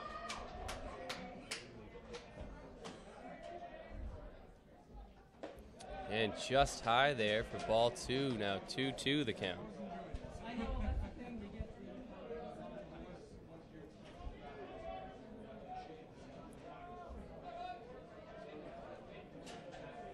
Two home. And that one misses outside for ball 3. Now a full count to Robbins as he works it back from 1 and 2. Yeah, after this impressive piece of battling by both Robbins and Dulaba, it looks like Emmons a little bit wary of going close to the zone, and he's kind of gotten out of his rhythm. And a swing and a miss on that good pitch from Emmons as Sean Robbins goes down swinging for the 2nd out of the inning. But Emmons does stay tough, and he wins that battle against Robbins. 2 out this inning now. Now we'll have to face the right fielder, Trevor Millay. 1 for 4 on the game so far. Singled and stole a base last time up. That with 2 outs and no one on.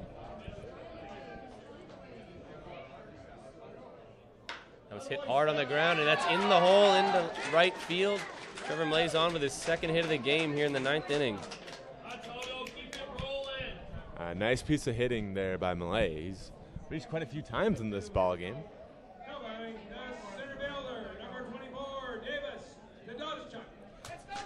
Now we're back to the top of the lineup, the center fielder, Davis Tadasachuk. As we keep mentioning, no hits for him in the game so far, but you got to think that's going to change. Yeah, it's got to change at some point.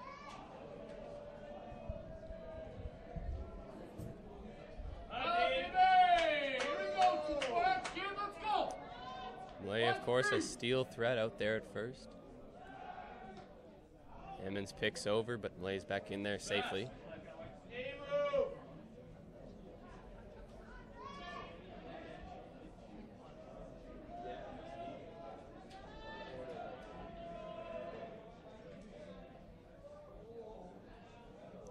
Emmons home. And that's in the dirt, blocked by catcher Ryan West. Keeps Millay where he is at first.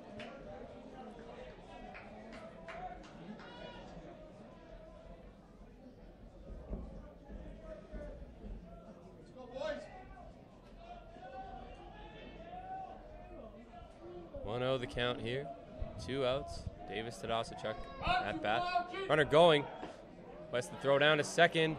Beats him there with the throw, and he is out at second base. That's a great throw from that new Cascade catcher, West. Gets Millay a nice tag, and we're going to head to the top of the 9th. We will be right back with the bottom of the 9th. Coyotes lead this one 10-8.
Here we go, baseball fans. Bottom Bottom of the ninth, 2-run game. Wyatt Hummel still on the mound for the Coyotes.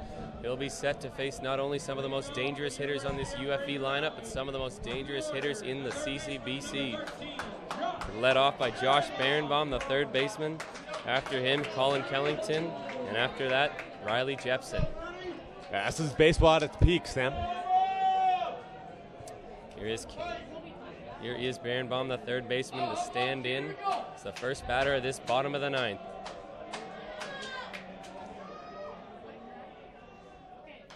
And first pitch swinging, fouls that one off into the netting behind home plate for strike one. Yeah, Hummel coming right at this UFV leadoff man.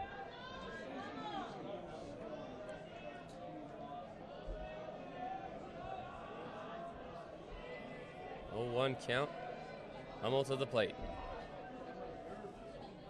And that one misses well outside for ball one.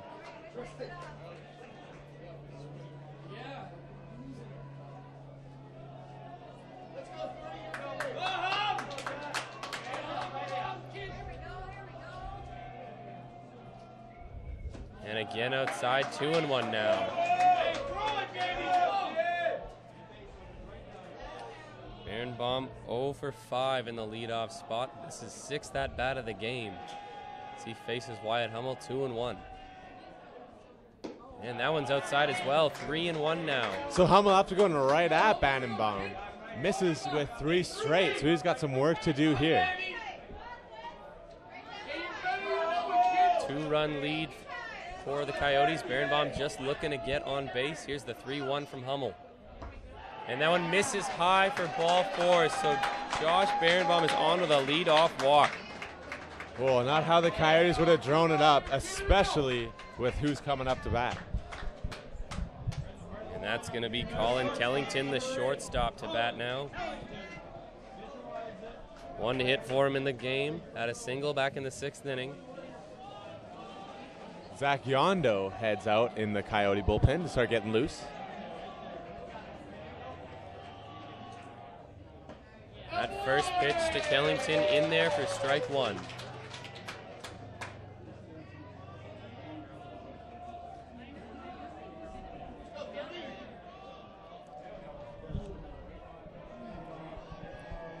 Hummel ready with the 0-1. And that's sliced into right field. That's going to get over the head of the second baseman, Janola. And there is going to be 2 runners on now for none other than the first baseman, Riley Jepson. Man, sometimes baseball is just magic. And now we've got, in the CCBC final, a pair of runners on and the go-ahead run at the plate in the bottom of the ninth in arguably the best hitter in CCBC history.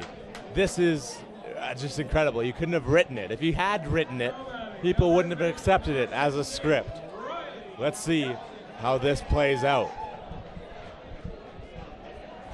10-8, bottom of the 9th inning.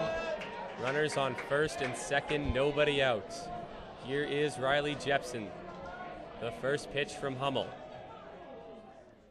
Misses outside for ball 1. Justifiably, Hummel wants absolutely no piece of Jepson. I'm going to be curious how they want to play this. I personally wouldn't pitch to him. Let's see if Hummel does. That's hit well into left field. That's going to get foul and into the UFV bullpen. Wow, that would have been gone if it was fair. Whoa.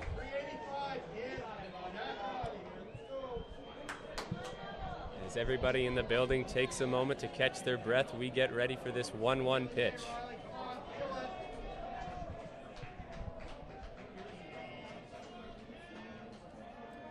A 1-1 home.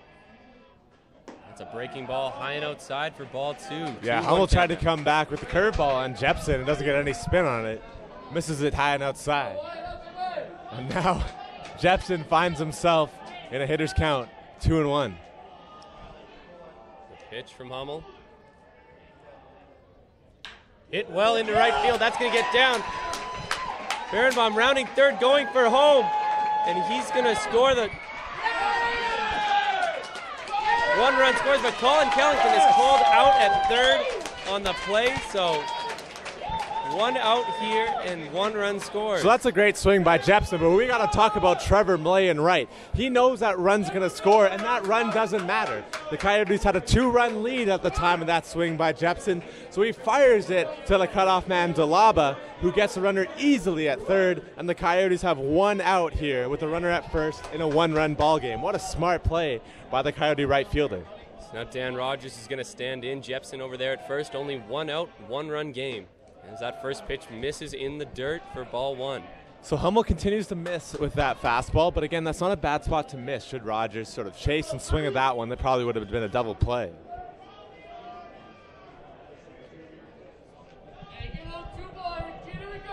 Hummel ready with the 1-0. And that's grounded foul down the first base side for strike 1. Hummel bores that fastball in on the hands of Rogers, and all he can do is tap it behind himself a couple steps foul. Should mention Riley Jepson with that single, now 5 for 6 in this championship game. But this is Dan Rogers batting with a 1-1 count. And he takes that one on the outside corner for strike 2. 1-2 now. Perfect pitch there by Wyatt Hummel. You couldn't have placed it any better.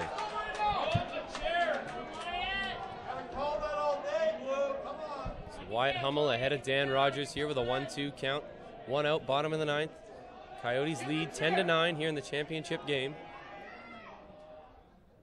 And that one's softly fouled back off the plate. Nice piece of hitting there by Rogers to get something on that. Definitely was too close to just take.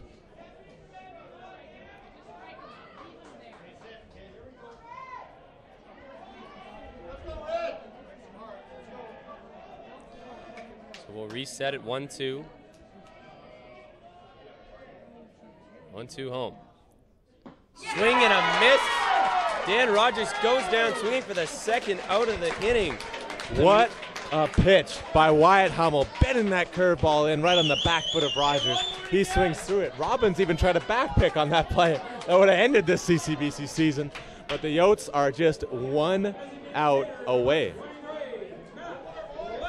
But it has to be known that the tying run is at first base for the Cascades. The go-ahead run at the plate.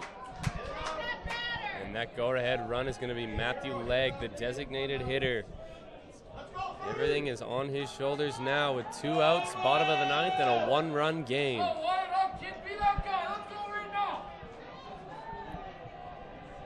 Riley Jepson on first. The pitch by Hummel. Foul back into the mesh for strike 1. Perfect first pitch there by Hummel. Again, going right at these UFV hitters. Legg just trying to keep the Cascade season going, trying to go down with a fight. What a way for this CCBC season to come down to. 2 outs, bottom of the 9th. 0-1, Hummel to the plate. That's in the dirt, blocked nicely by Robbins behind the plate. Another great effort behind the plate there by Robbins.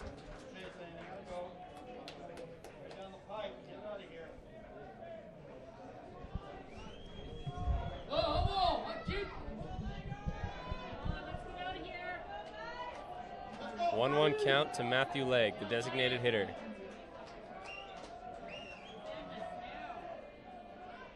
A 1-1. That's in the dirt, blocked nicely by Robbins. 2-1 count now.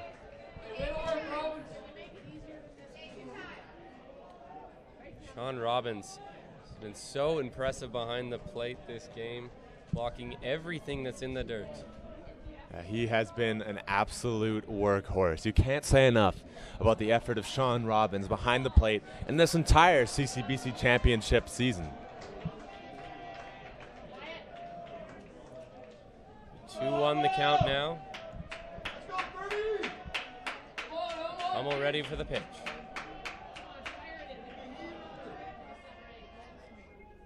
And that's on the corner for strike 2. So the OC Coyotes are 1 strike away now from winning the CCBC championship.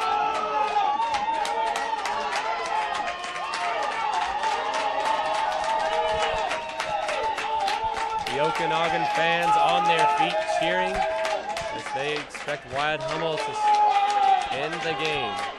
The 2-2 to the plate. And that's outside in the dirt. Meanwhile, Riley Jepson took off from first, and he'll get in there safely. Yeah, that's important to know. That's a tying run that now moves into scoring position. Woo! What a game this has been. And it's not over yet. Full count, 2 outs. Runner on second, a 1-run game. It was always going to be close, wasn't it, Sam? There's no way this game was going to be a blowout.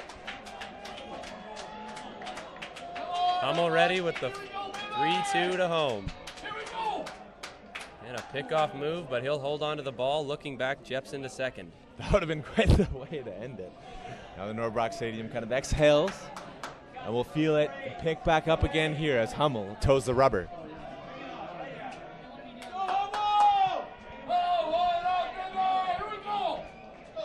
Hummel ready. That's in the dirt. Matthew Legg works the walk, and now there's runners on first and second for Brody Vogel, the left fielder. So for Vogel, the go-ahead run is now at first base. You got to think any extra base hit scores him for a Cascades walk-up. This is just unbelievable, the drama that we're witnessing here with the 2018 CCBC Championship. And we will have to wait a little bit longer for this next at-bat as the assistant coach for the OC Coyotes comes out of the dugout to have a word with his entire infield on the mound. Yeah, the pitching coach, Jared Johnson, just taking a moment to make sure every single person is on the exact same page about what they want to do in any situation. He's also going to have a particular thing to say to Wyatt Hummel, who had Legg at 2 strikes, but gave up that 2-out walk that pushed the go-ahead run to first base. They'll face Brody Vogel, who's got 2 RBIs in the game so far, as well as a double and a single.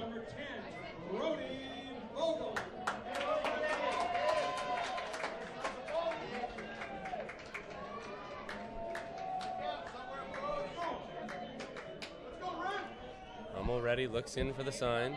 Now he's set. The first pitch home. Skied over to right field. This might be playable. Fishburne looking for it, but it's into the bullpen of the Coyotes for strike Fantastic 1. effort by Fisher. He just runs out of real estate there. Nothing he could have done. So the count is 0-1 now to Brody Vogel. I'm surprised Jake Fisher didn't run through that wall. Hummel looks in for the sign. The 0-1 from Hummel. It's in the dirt, blocked nicely by Sean Robbins. 1-1 now.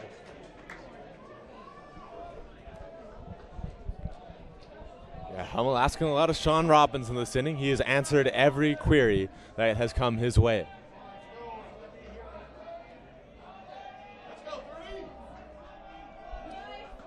A 1-1. Swing and a miss on that fastball in the dirt.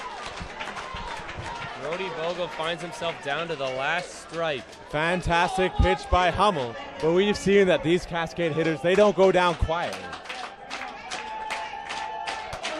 Hummel with the 1-2 could end the game. And he hits Brody Vogel on the top of the helmet, and that's going to load the bases. You know what? I'm kind of surprised that we didn't see any sort of reaction from the home plate umpire. He almost looked like he leaned into that one.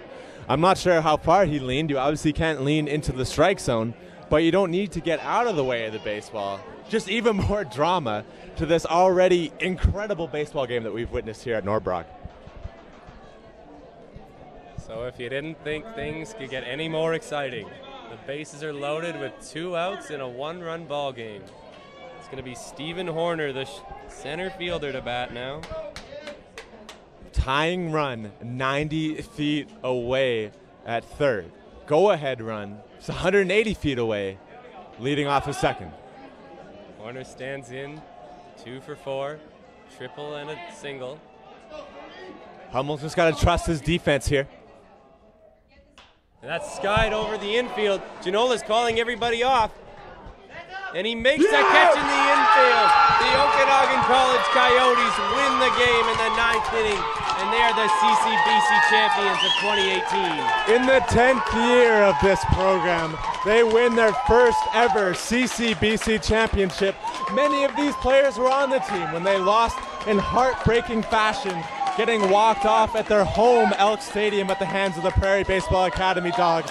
And here they are celebrating the first CCBC championship in this program's history. What a game we witnessed here, Sam. What a game and what a moment for these players from the Okanagan College. Like you said, James, first title in school history. And what a tough defeat for UFV. They battled so hard all tournament long, all game long. Unfortunately, it came down to the last bat. Yeah, you can't say enough about how hard the Cascades battled. But we've seen time and time again in the CCBC championships, it's not the team that wins the bye and goes straight to the final that wins this championship. It's a team that grinds its way through the quarters, through the semis, and just rides that hot streak all the way to a CCBC championship.